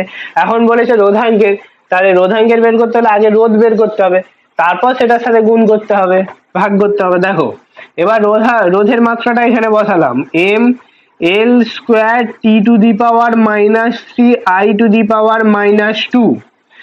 আর এর কি আছে, এর আছে L², আর এখানে দৈর্ঘ্যটা হচ্ছে এল। এখন এখানে একটা এল এর সাথে একটা স্কোয়ার কাটলো, তাহলে থাকলো খালি এল। তাহলে এখন রোধাঙ্কের মাত্রা এম যেমন আছে থাকবে, এল একটা আছে, এল এখানে দুটো আছে, তাহলে L³ T⁻³ যেমন আছে থাকবে I⁻², এটা থার্ড ব্র্যাকেটের মধ্যে। তাহলে এটা হচ্ছে তোমার রোধাঙ্কের মাত্রা। এই যে এইভাবে রোধাঙ্কের মনে রাখবে, রোধের মনে রাখবে, পরের চ্যাপ্টারে আবার কার্যের মনে রাখবে, কার্য বল এই দুটো খালি মনে রাখবে, বাদ বাকি এটা থেকেই শর্টকাটে হয়ে যায়। এখন যদি তুমি বলেরটা বের করতে যেতে, বলটা অনেক বেরোতো অনেক, সেটা শেষ করতে পারতে না। এবার দেখো এই পাশটা মুছছি,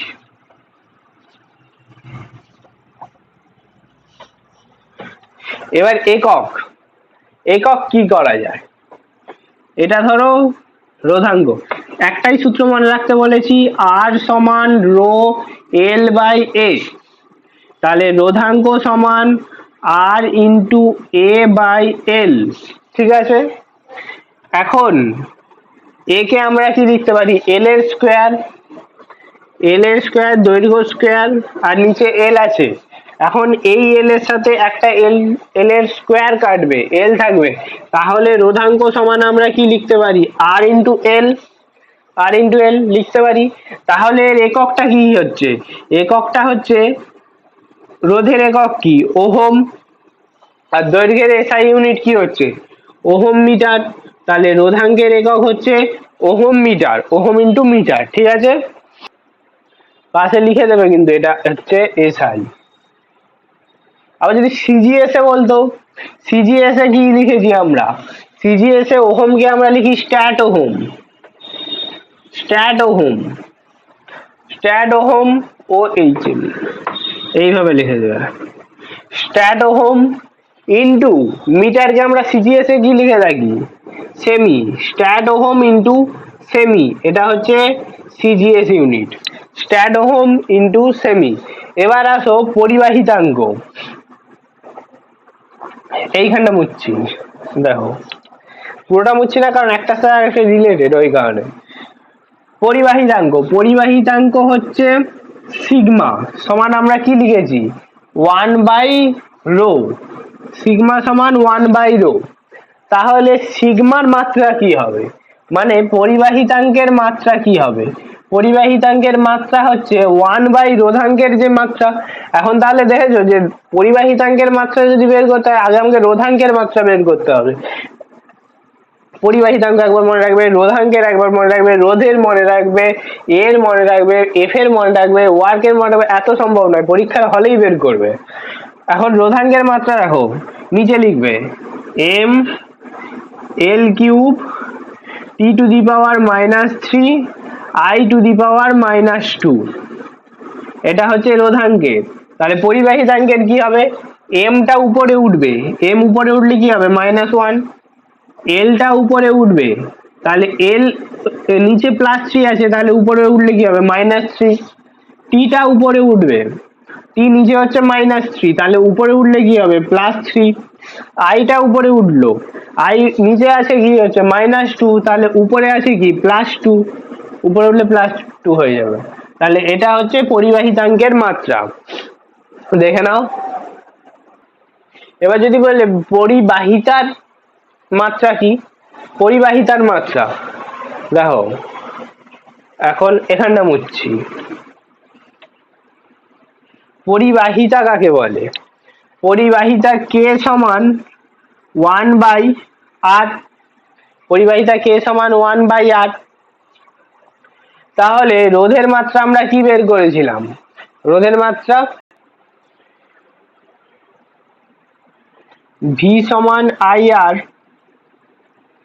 R সমান V/I, তাহলে V সমান কি W/Q, Q সমান কি I²T, আর উপরে হচ্ছে mL² T to the power -2, তাহলে mL² T to the power -3 I to the power -2, তাহলে নিচে এখানে লিখবে 1/k এর মাত্রা হচ্ছে mL² T to the power -3 I to the power -2, তাহলে k এর মাত্রা হচ্ছে m উপরে যাবে -1, l উপরে যাবে -2, t উপরে যাবে +3, I উপরে যাবে হচ্ছে থেকে +2।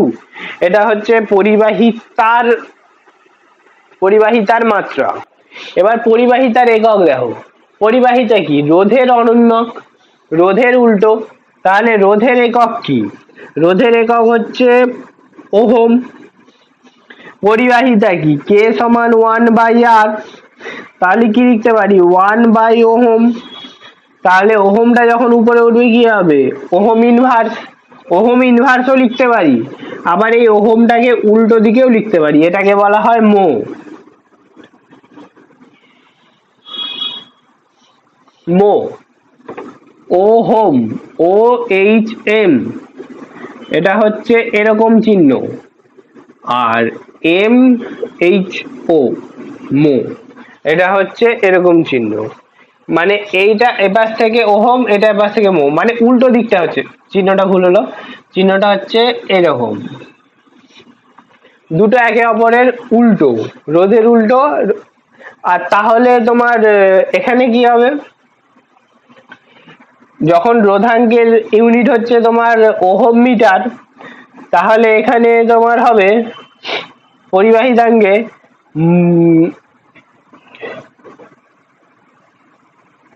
মোহ আর মিটার ইনভার্স, পরিবাহিতাঙ্ক সিগমার ইউনিট হচ্ছে মো, মানে হচ্ছে উল্টো দিকে ওহম, আর মিটার ইনভার্স এটা হচ্ছে এসআই ইউনিট হবে, এসআই ইউনিট হচ্ছে মোহ মিটার। এই মিটার ইনভার্সকে আমরা লিখতে পারি মো পার মিটার, মানে বাই মিটার, পার মানে তো বাই, আর এই মোহর আরেকটা নাম হচ্ছে সাইমন, সাইমন পার মিটার বা সাইমন মিটার ইনভার্স, এই সবগুলোই হচ্ছে পরিবাহিতাঙ্কের ইউনিট। আশা করি তোমরা বুঝেছো। এবার আসি রোধের উষ্ণতা গুণাঙ্ক। উষ্ণতার সাথে রোধের যে পরিবর্তনটা সেটা তোমাকে বলেছি যে উষ্ণতা যদি বাড়ে রোধ বাড়বে, কেন বাড়বে, কারণ ভেতরের অণুগুলোর সঞ্চালন বেড়ে যাবে, ফলে ইলেকট্রনগুলি এক প্রান্ত থেকে অন্য প্রান্ত যেতে বেশি বাধা অনুভব করবে, সুতরাং রোধ বেশি হবে। এখন এই রোধ কতটা বেশি হবে তার একটা গুণাঙ্ক দেখো, উষ্ণতা গুণাঙ্ক আলফা ইকুয়াল টু, যেমন দৈর্ঘ্য প্রসারণ গুণাঙ্ক থাকে, ক্ষেত্র প্রসারণ গুণাঙ্ক থাকে, আয়তন প্রসারণ গুণাঙ্ক থাকে, তেমনই রোধের উষ্ণতা প্রসারণ গুণাঙ্ক দেখো। ধরো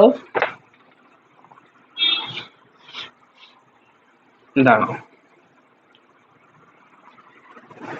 ধরো 0 ডিগ্রি উষ্ণতায় তার রোধ ছিল হচ্ছে আর, টি ডিগ্রি উষ্ণতায় তার রোধ ছিল হচ্ছে আর টি। এখন রোধ কত বেড়েছে? রোধ বেড়েছে আর টি মাইনাস আর ওয়ান, আর টি মাইনাস আর ওয়ান।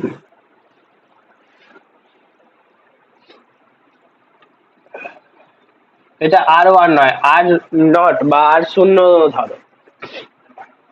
তাহলে উষ্ণতার পরিবর্তন কি হয়েছে? উষ্ণতার পরিবর্তন হয়েছে টি মাইনাস জিরো। এখন আর ওহম রোধ টি মাইনাস 0 ডিগ্রি উষ্ণতা বাড়াতে রোধের পরিবর্তন আর টি মাইনাস আর জিরো, তাহলে 1 ওহম রোধ টি মাইনাস 0 উষ্ণতা বাড়াতে R T minus R zero by আর এই পরিমাণ রোধ বৃদ্ধি হবে। তাহলে 1 ওহম রোধ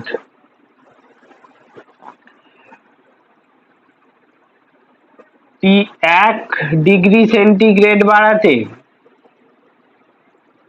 আর T minus R zero by R into T minus T minus zero এই পরিমাণ রোধের বৃদ্ধি হবে। ঐকিক নিয়মে তিনটে সংখ্যা দিয়ে যখন ঐকিক নিয়ম করতাম সেই পদ্ধতিতে আমরা করেছি। এটাই হচ্ছে রোধের উষ্ণতা প্রসারণ গুণাঙ্ক, যেটাকে আমরা আলফা দিয়ে লিখি। আলফা দিয়ে আমরা এও লিখি, দৈর্ঘ্য প্রসারণ গুণাঙ্কও লিখি, আবার উষ্ণতা প্রসারণ গুণাঙ্কও লিখি। এবার রোধের উষ্ণতা প্রসারণ গুণাঙ্ক আলফা সমান R T minus R naught by R into T minus শূন্য। এখানে শূন্যর বদলে অন্য কিছুও থাকতে পারতো, যেমন ধরো R two minus R one by R one into T two minus T one. এটা হচ্ছে তোমরা মনে রাখবে শূন্য দিয়ে, কারণ সবসময় তো শূন্য থাকে না। তোমরা মনে রাখবে আলফা সমান R two minus R one by R one into T two minus T one. আর এটা তোমাদেরকে এমনি দেখালাম, এটা খালি তোমাদেরকে বোঝানোর জন্য কিভাবে এটা এলো। 1 ওহম রোধ 1 ডিগ্রি বৃদ্ধি করতে এই পরিমাণ পরিবর্তন হয়ে থাকবে, ওটা খালি বোঝানোর জন্য। তোমরা এটা মনে রাখবে ডাইরেক্ট আলফা সমান R two minus R one by R one into T two minus T one. এখন আলফা সমান বের করবো কিভাবে? তোমাদেরকে বলেছিলাম যে যেটা বের করব সেটাতে সবসময় বাদ বাকিগুলো 1 করে দেবো। ধরো আর ওয়ান সমান ধরলাম 1, টি টু মাইনাস টি ওয়ান সমান ধরলাম হচ্ছে 1, তাহলে আলফা সমান আমরা কি বলতে পারি? আর টু মাইনাস আর ওয়ান, অর্থাৎ রোধের যে প্রসারণ হয়েছে সেটা প্রতি 1 ডিগ্রি সেন্টিগ্রেড উষ্ণতা বৃদ্ধির জন্য কোন পরিবাহীর প্রতি 1 ডিগ্রি সেন্টিগ্রেড উষ্ণতা একক দৈর্ঘ্যের প্রতি 1 ডিগ্রি সেন্টিগ্রেড উষ্ণতা বৃদ্ধির জন্য কোন পরিবাহীর একক রোধের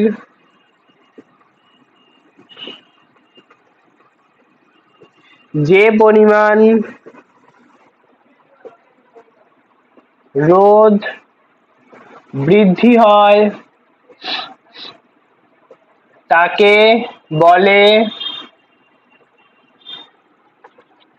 রোধের উষ্ণতা গুণাঙ্ক। আলফা সমান R2 minus R1 by R1 into T2 minus T1। যেরকম আমি সেই ঐকিক নিয়মটাই দেখেছিলাম, 1 ওহম 1 ডিগ্রি সেন্টিগ্রেড বৃদ্ধি করতে যে পরিমাণ পরিবর্তন হয়, যত পরিমাণ রোধ বাড়ে, মানে রোধের পরিবর্তনটা, সেটাই হচ্ছে রোধের উষ্ণতা গুণাঙ্ক। এবার আমরা পড়ব রোধের সমবায়।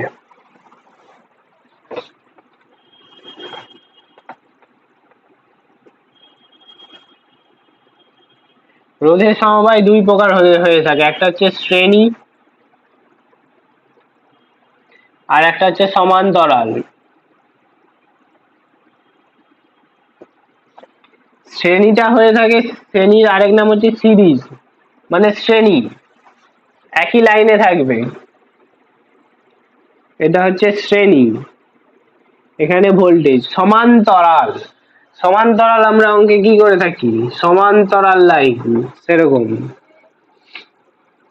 সমান্তরাল সিরিজ, এটা হচ্ছে সমান্তরাল সিরিজ। এর দুই প্রান্তে ভোল্টেজ এইভাবে থাকবে, মানে এইভাবে বলতে কি, তোমাদেরকে যখন প্রবলেম করাবো তখন তোমরা এটা ভালোভাবে বুঝতে পারবে। প্রবলেম অনেক করাবো, মানে নিউমেরিক্যাল, মানে অঙ্ক। এটা হচ্ছে শ্রেণী আর সমান্তরাল সমবায়, দেখে নাও।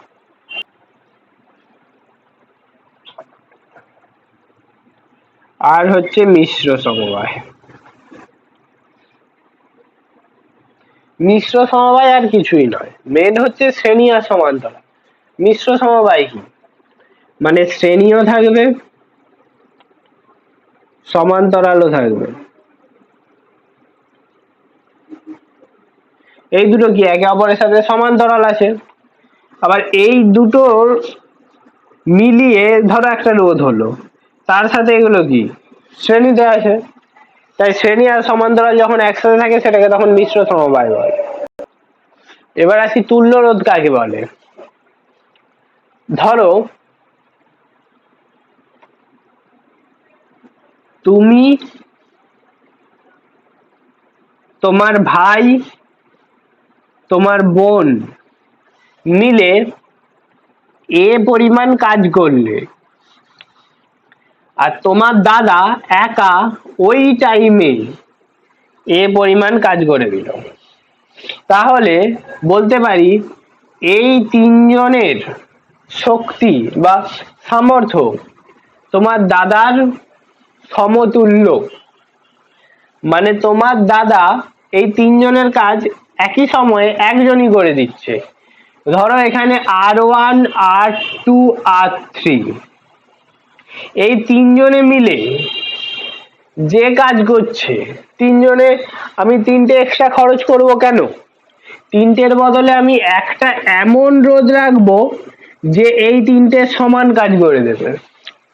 তেমন এইখানেও, এখানে R1 R2 R3, এখানে তিনটে রোধ ব্যবহার করতে হচ্ছে, তাহলে তিনটে রোধ আমি ব্যবহার করব কেন, এর সমতুল্য আমি একটা এমন রোধ ব্যবহার করব যেটা এই তিনটে যেই কাজটা করতো সে সমান পরিমাণ কাজটা করছে, এটাকেই বলা হয় তুল্য রোধ। এগুলোর সংজ্ঞা আমি কেন লেখাচ্ছি না, কারণ এগুলো থেকে সংজ্ঞা পড়ে না, এগুলো থেকে সাধারণত তোমার তুল্য রোধ বের করতে দেয়। তুল্য রোধের সংজ্ঞা পড়তে আমি আজ পর্যন্ত দেখিনি, কিন্তু তুল্য রোধ বের করতে দেবে, এক্ষেত্রে অঙ্কটা প্রচুর পড়বে। এবার তোমাদের স্কুল কি করবে যায় না। এবার শ্রেণী সমবায়ের ক্ষেত্রে দেখো, ধরো এটা একটা শ্রেণী সমবায়,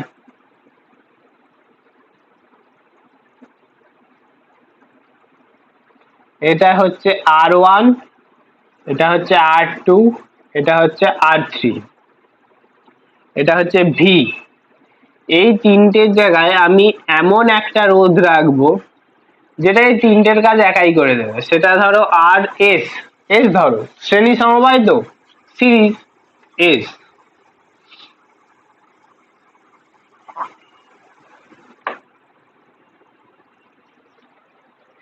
এবার দেখো আমি কি বলেছি, কারেন্ট যখন একটা তারের মধ্য দিয়ে যাবে তখন সেই ক্ষেত্রে কারেন্টের পরিমাণ সমান হবে।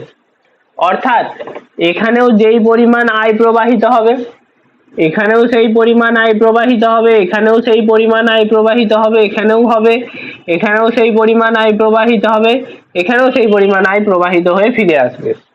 কিন্তু ভোল্টেজটা দেখো, ভোল্টেজ সব সময় যতক্ষণ না রোধ আসে ততক্ষণ স্থির থাকে।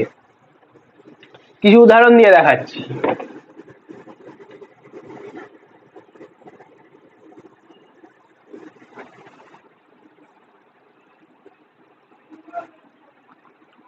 ধরো এখানে 0 ভোল্ট আছে, এখানে ভি ভোল্ট আছে। এবার ভোল্টেজ যতক্ষণ না রোধ আসে ততক্ষণ ভোল্টেজের পরিমাণ স্থির থাকে। তাহলে দেখো এখানে কি হয়েছে, 0 ভোল্ট, 0 ভোল্ট, এটা ভি আছে, 0 ভোল্ট এখানে গেল, এখানে একটা রোধের সম্মুখীন হলো, মানে কি অন্য পাশে তার ভোল্টেজ চেঞ্জ হয়ে গেছে। কিন্তু 0 ভোল্ট এই দেখো এই তারের মধ্যে দিয়ে আসছে, এই তারের এখানে 0,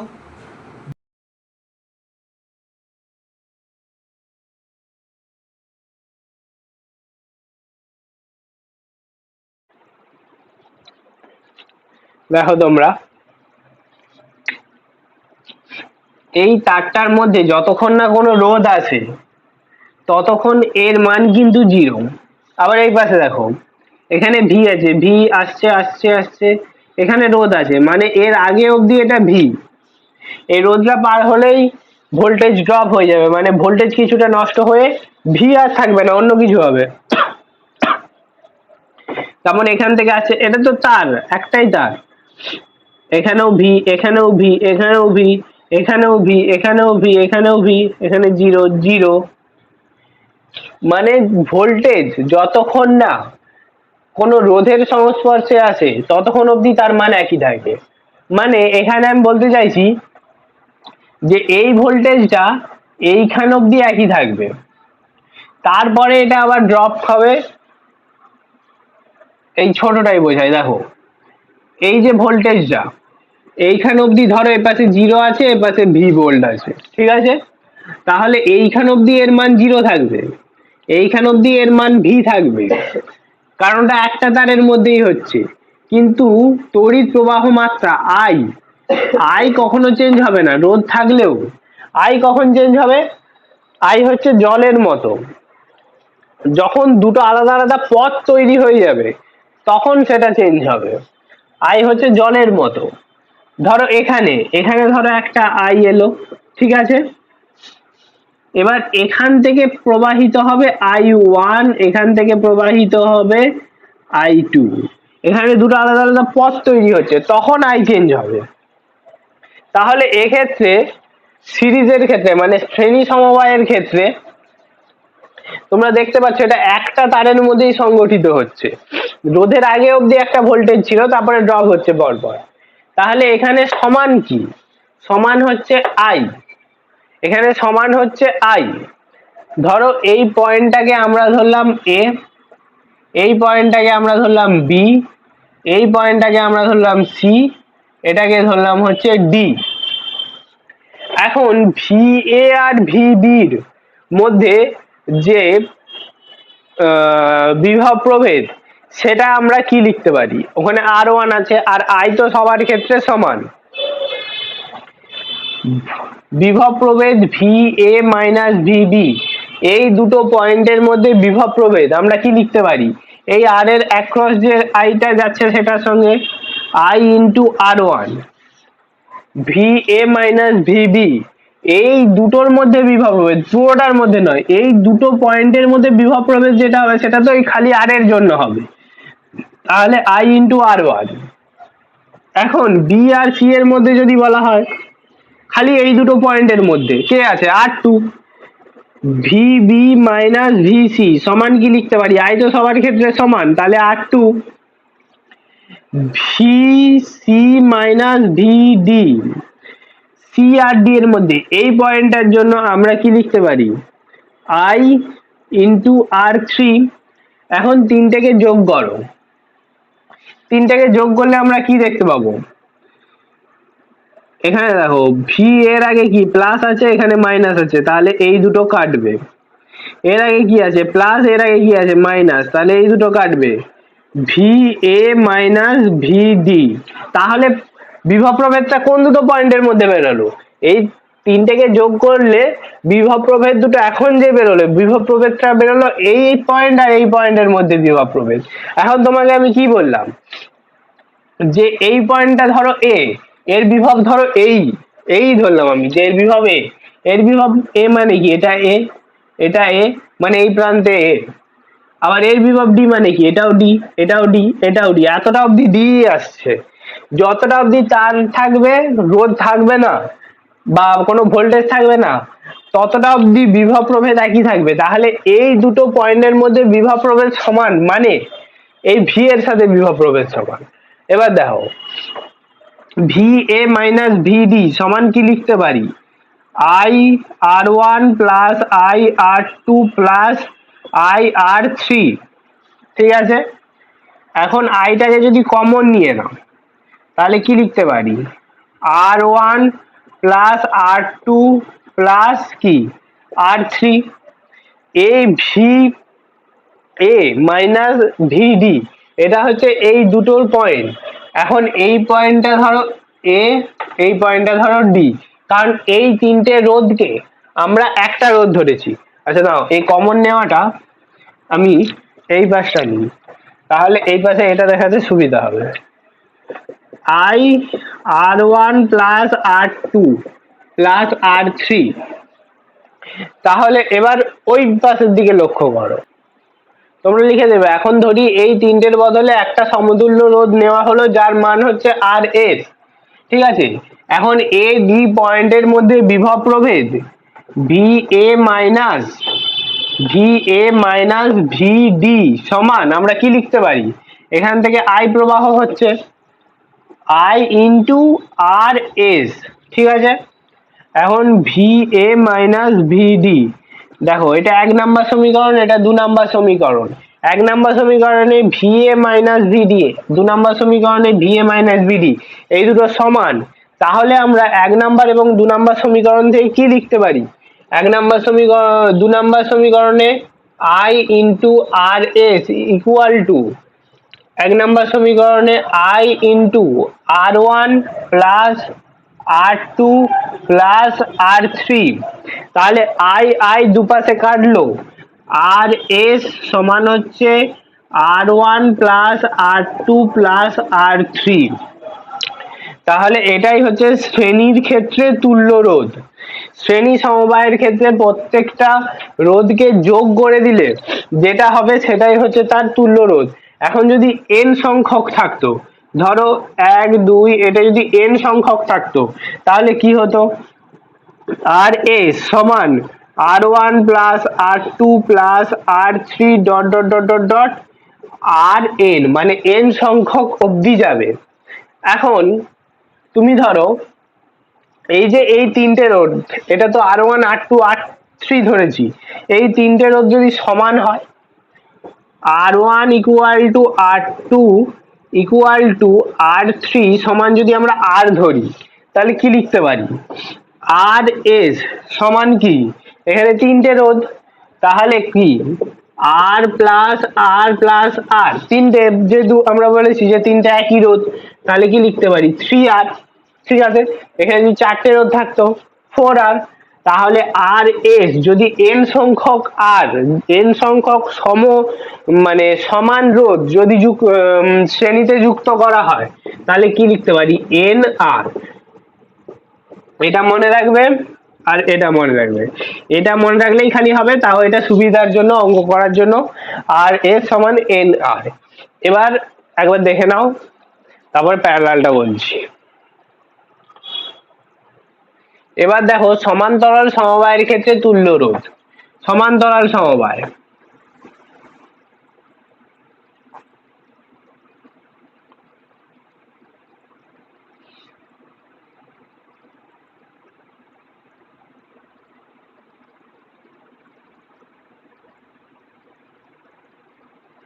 আরে তুল্য রোধ এই তিনটে রোধ মিলে যেই কাজটা করে, একা একটা রোধ সেই কাজটা করে। সমান্তরাল সমবায়, সমান্তরালের ইংরেজি কি? প্যারালাল। তাহলে আর পি ধরো, এটা ধরো R1 R2, এটা R3, এটা ভি, এটা হচ্ছে আই।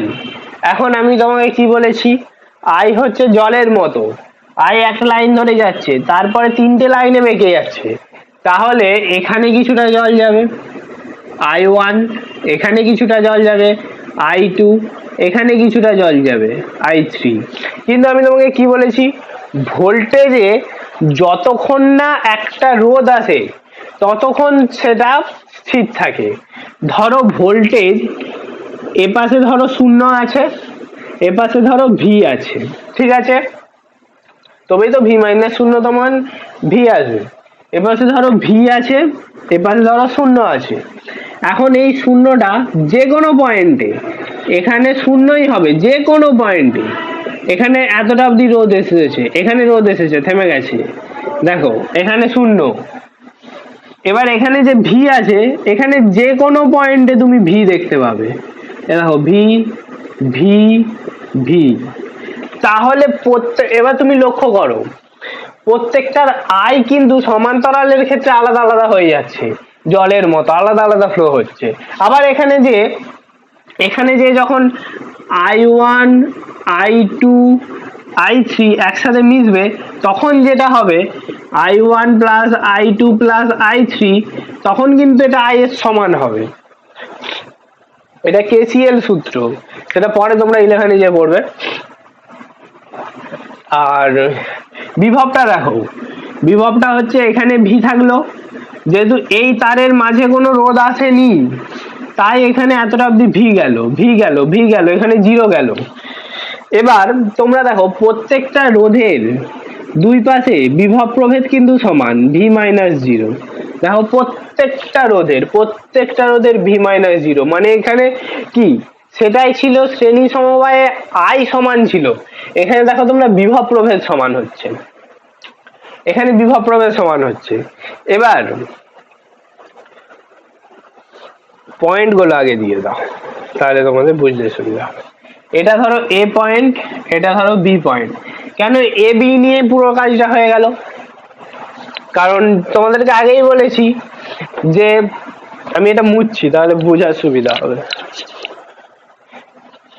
কারণ যদি ধরো এ বিভবই থাকতো, ঠিক আছে, এ বিভবই থাকতো, তাহলে এই পাশে চারপাশে তোমার এ বিভব, কিন্তু এ পাশে চারপাশে এই থাকতো, আর এখানে শূন্যর বদলে তখন কি হয়ে যেত? বি, যেহেতু B point.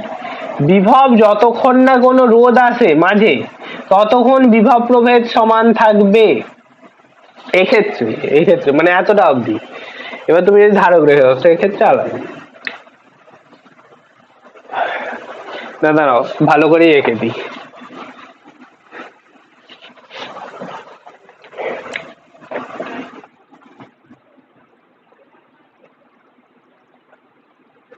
R1 R2 R3, এখানে হচ্ছে এ পয়েন্ট, এটা হচ্ছে বি পয়েন্ট, দুই প্রান্তের বিভব প্রভেদ হচ্ছে ভি। আর ও ক্ষেত্রেও এটা ধরো এ, এটা ধরো বি পয়েন্ট, এটা হচ্ছে ভি। এখন এখান থেকে কারেন্ট যাচ্ছে I1, এখান থেকে কারেন্ট যাচ্ছে I2, এখান থেকে কারেন্ট যাচ্ছে I3, তাহলে মোট মিলিয়ে কারেন্ট কত? I। এখানে হচ্ছে I, তাহলে I1 সমান কি লিখতে পারি? ভি সমান IR, ভি সমান IR, তাহলে I সমান কি? ভি বাই আর। ঠিক আছে, তাহলে I1 সমান কি লিখতে পারি? V by R1। I2 সমান কি লিখতে পারি, ভি বাই R2। I3 সমান কি লিখতে পারি, ভি বাই R3।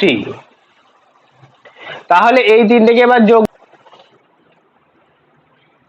তিনটে যোগ করলে পাবে I1 plus I2 plus I3 equal to V by R1 plus V by R2 plus V by R3। ঠিক আছে, এখন ভিটাকে কমন নিয়ে নাও, 1 by R1 plus 1 by R2 plus 1 by R3। এখন তোমাদেরকে বলেছিলাম যে আগের ছবিটাতেই যেটা দেখিয়েছিলাম, এই তিনটে আই যখন আবার একসাথে আসবে জলের প্রবাহের মতো এই তিনটের আবার মোট প্রবাহ আই হবে। তাহলে I1 plus I2 plus I3 সমান কি লিখতে পারি, আই। এখন এক্ষেত্রে ধরো এটা লিখে দেবে যে R1 R2 এবং R3 বদলে একটি তুল্য রোধ স্থাপন করা হলো, যেটা আমরা ধরি RP। এর দুই প্রান্তের বিভব প্রভেদ V equal to I into RP। তাহলে I সমান V বাই RP। এখন এটা সমান ধরো 2 নম্বর সমীকরণ, এটা সমান ধরো 1 নম্বর সমীকরণ। 1 নম্বর এবং 2 নম্বর সমীকরণ থেকে পাই V বাই RP। এ দেখো এটা Y এটা Y, তাহলে এই দুটো সমান করে দিতে পারি। V বাই RP সমান V into 1 by R1 plus 1 by R2 plus 1 by R3। এখন ভিবি কাটলো, তাহলে 1 বাই RP সমান 1 by R1 plus 1 by R2 plus 1 by R3। এটা হচ্ছে সূত্র। শ্রেণী সমবায়ের ক্ষেত্রে ডাইরেক্ট যোগ হয়ে গেছিল, আর এখানে বাই করে করে যোগ হবে। এখন একটা জিনিস সবসময় ভুল হয়, যখন তোমাদেরকে সমান্তরাল সমবায়ে রোধ বের করতে বলবে, তুল্য রোধ, তখন তোমরা এই তিনটের যে ভ্যালুটা বের হলো সেটাকেই বলে দাও তুল্য রোধ। কিন্তু না, এটা কিসের ভ্যালু, এটা হচ্ছে 1 বাই RP এর ভ্যালু, মানে 1 বাই তুল্য রোধের ভ্যালু। তাহলে তুল্য রোধের ভ্যালু কি, এটা ধরো এ বেরোলো, তুল্য রোধের ভ্যালু তোমার বেরোবে 1 বাই এ। এটা সবসময় মনে রাখবে, ওটাকে উল্টোতেও হবে তবে তো তোমার বেরোবে। এবার দেখো এটা হচ্ছে তোমার মেন সূত্র, এবার সাইড সূত্রগুলো একবার দেখো।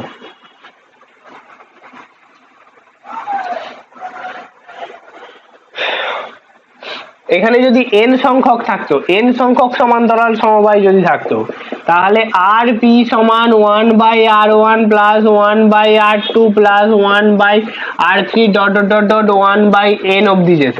ঠিক আছে, দুটো যদি থাকতো RP সমান 1 by R1 plus 1 by R2, সাধারণত দুটোর ক্ষেত্রেই বেশি দেয়, তাই দুটোর সূত্রটা দেখো তোমার, এটা 1 বাই। ঠিক আছে,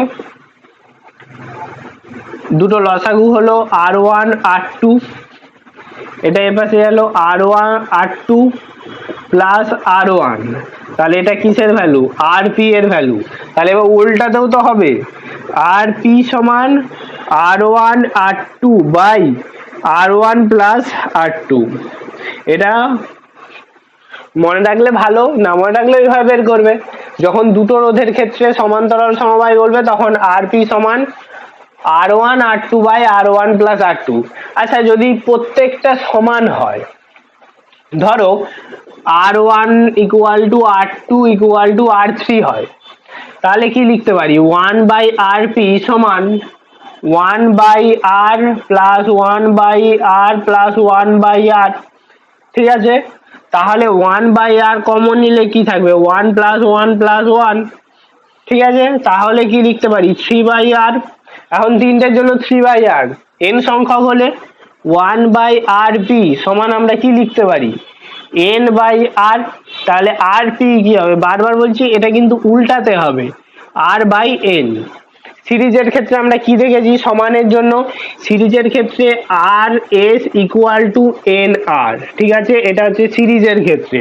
আর সমান্তরালের ক্ষেত্রে RP সমান R বাই n, এটা হচ্ছে সমান্তরালের ক্ষেত্রে। এই দুটো মনে রাখবে, দেখে নাও তোমরা একবার। এবার সমান্তরাল সমবায়ের বৈশিষ্ট্য, শ্রেণী সমবায়ের বৈশিষ্ট্য, ওটা বলতে বলতে অনেক বলেছি। এবার একটা যে প্রশ্নটা খুব পড়ে সেটা হচ্ছে প্রমাণ করো যে সমান্তরাল সমবায়ের সব থেকে কম যে রোধ, ঠিক আছে, ধরো সমান্তরাল সমবায়ের,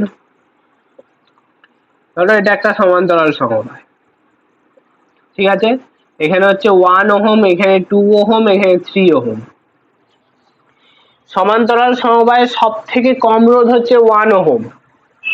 এর যে তুল্য রোধটা বেরোবে, এই তিনটের যে তুল্য রোধটা বেরোবে সেটা হচ্ছে 1-এর থেকেও ছোট হবে। এটার প্রমাণ এবার দেখো।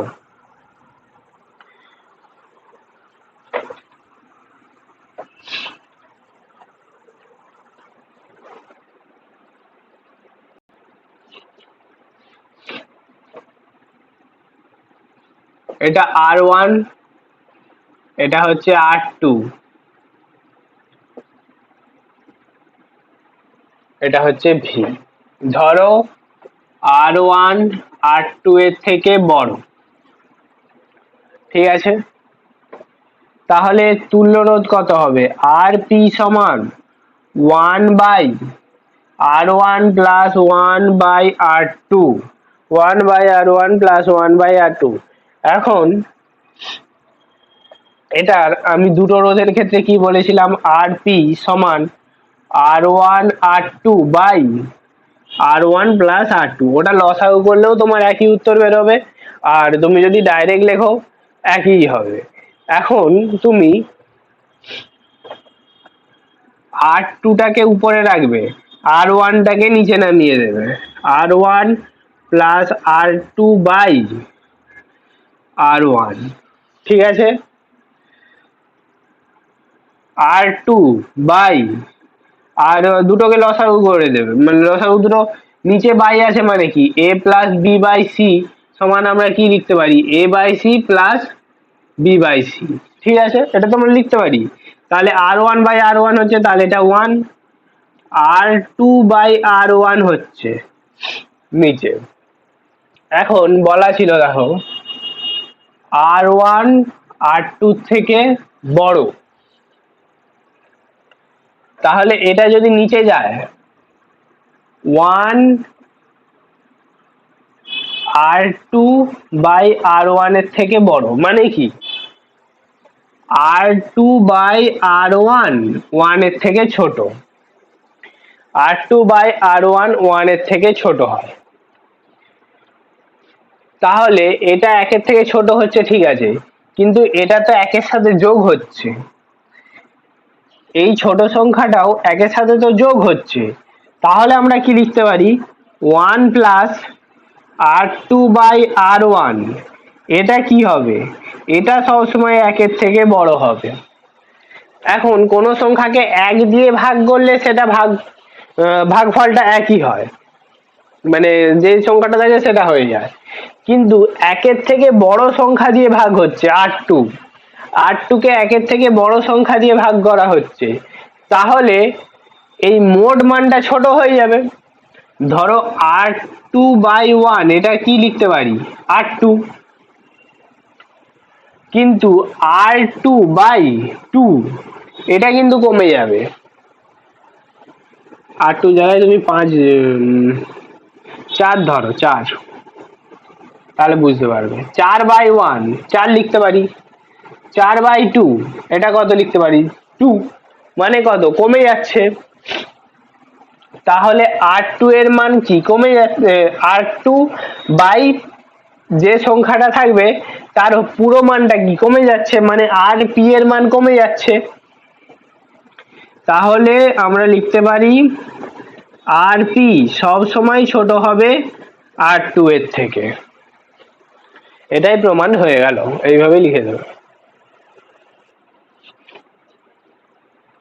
তো এখানে শেষ হলো ওহমের সূত্র। এর পরের ভিডিওটা খালি অঙ্ক আর কিছু বোধমূলক প্রশ্ন নিয়ে আসবো। এটার লাস্টে উত্তরটা লিখে দেবে যে অতএব সমান্তরাল সমবায়ের ক্ষুদ্রতম রোধ, এই সমান্তরাল সমবায়ের ক্ষেত্রে তুল্য রোধ ক্ষুদ্রতম রোধ অপেক্ষাও ক্ষুদ্রতম হয়ে থাকে। ঠিক আছে, তো শেষ করলাম, দেখে নাও।